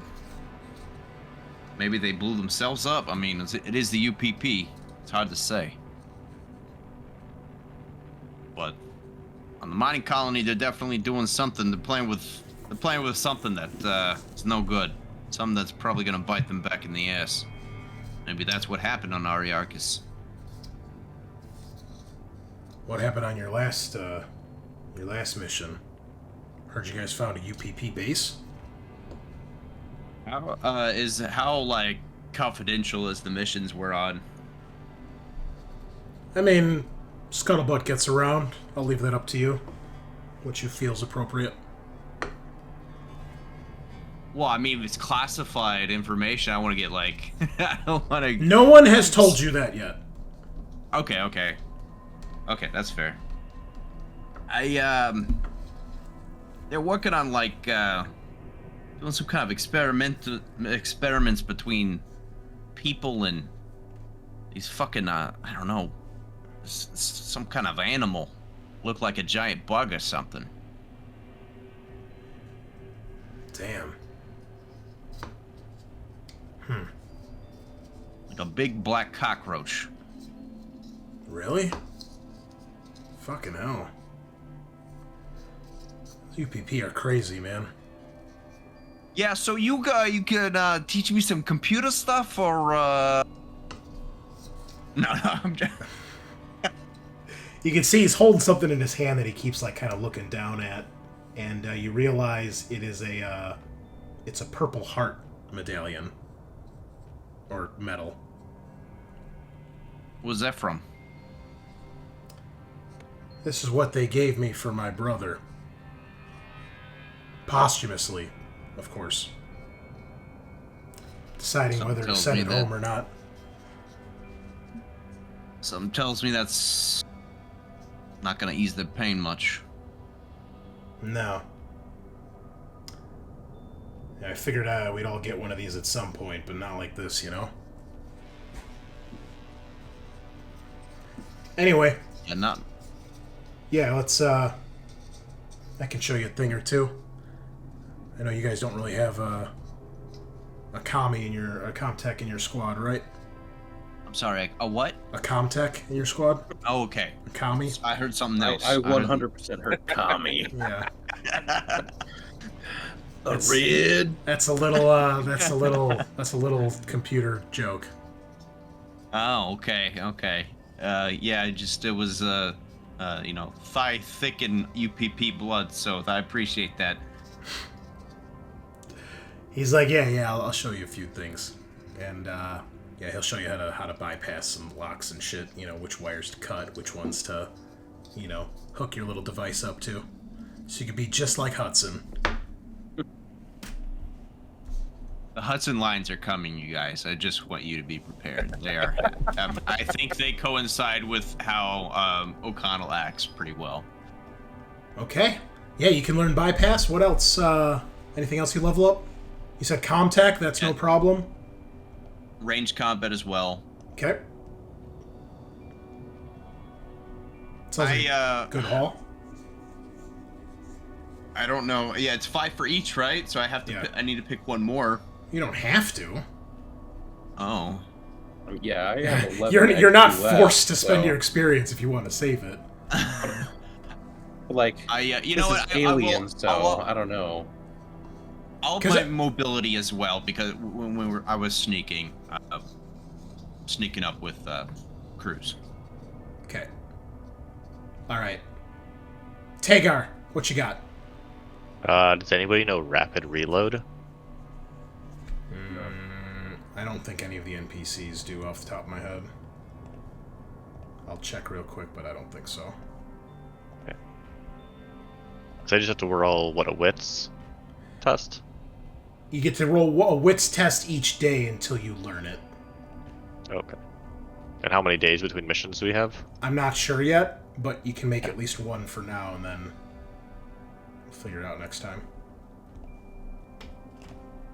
Yeah, I don't think anybody has that skill or talent. Oh, look at that! First Easy. try! Not even hard. Damn, you're so skilled. I've been Tagar's having to just do it so 15. often. That's true. You're doing that one-handed John Wick reload? Just throw the clip out? Oh, so cool. So cool. And then I'll bump up my ranged combat. Okay. Those are max 3. Is that right? I think skills can go to 5, I think. But I have to double check that. Okay. I think 3 was the max they could be at character creation, I That's believe. dark. Okay. Yeah. Okay. Then I'll bump my close combat up to 4. Nice. Damn. You broly as fuck. Cool. And Sergeant Schmidt. What would you like to do? All right. We can learn more than one talent, right? I don't see anything that says you can't. Okay. I'm not giving one back, if that's what you're asking. I would say the way it probably works is you can only learn one at a time. So it depends how long it takes you to learn the first one. Right. So, and that'll depend how many days you have between this mission and next. So let's discuss which talent do you want to learn first. Because if there's an NPC that has it, you'll just get it in the one day. Menacing. Ooh, menacing.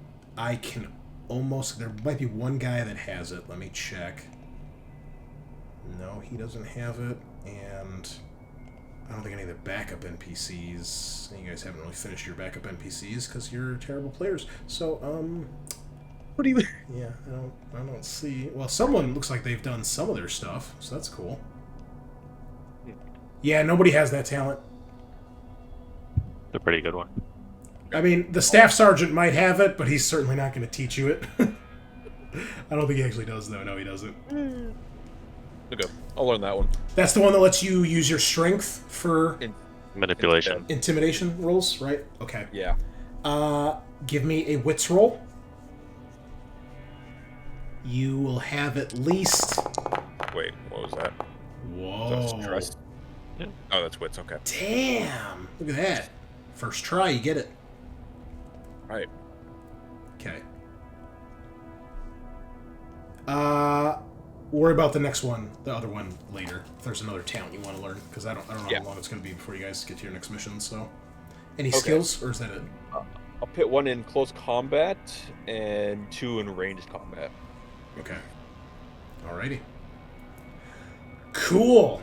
Well, very exciting. We have finally completed Perchance to Dream, but you guys got a ton of information from that one, so very cool.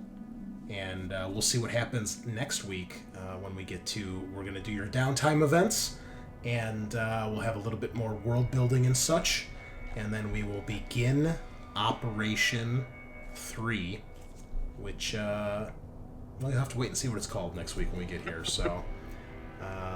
Keeper Shaft Part 2. I think that's it for now. So, Shafting the dream. any questions about anything before we call it a night? It's so weird to wear this glove all night. My hand is like sweating. It's disgusting. Every time your hand moved into screen, I looked at the blue. Yeah, it's. I keep seeing it out of the corner of my eye too. Like, what the fuck? All right. Cool. So, Eric, you'll be MIA next week. Yes. That's okay. We'll see if we can get a replacement player to fill your spot for a little bit.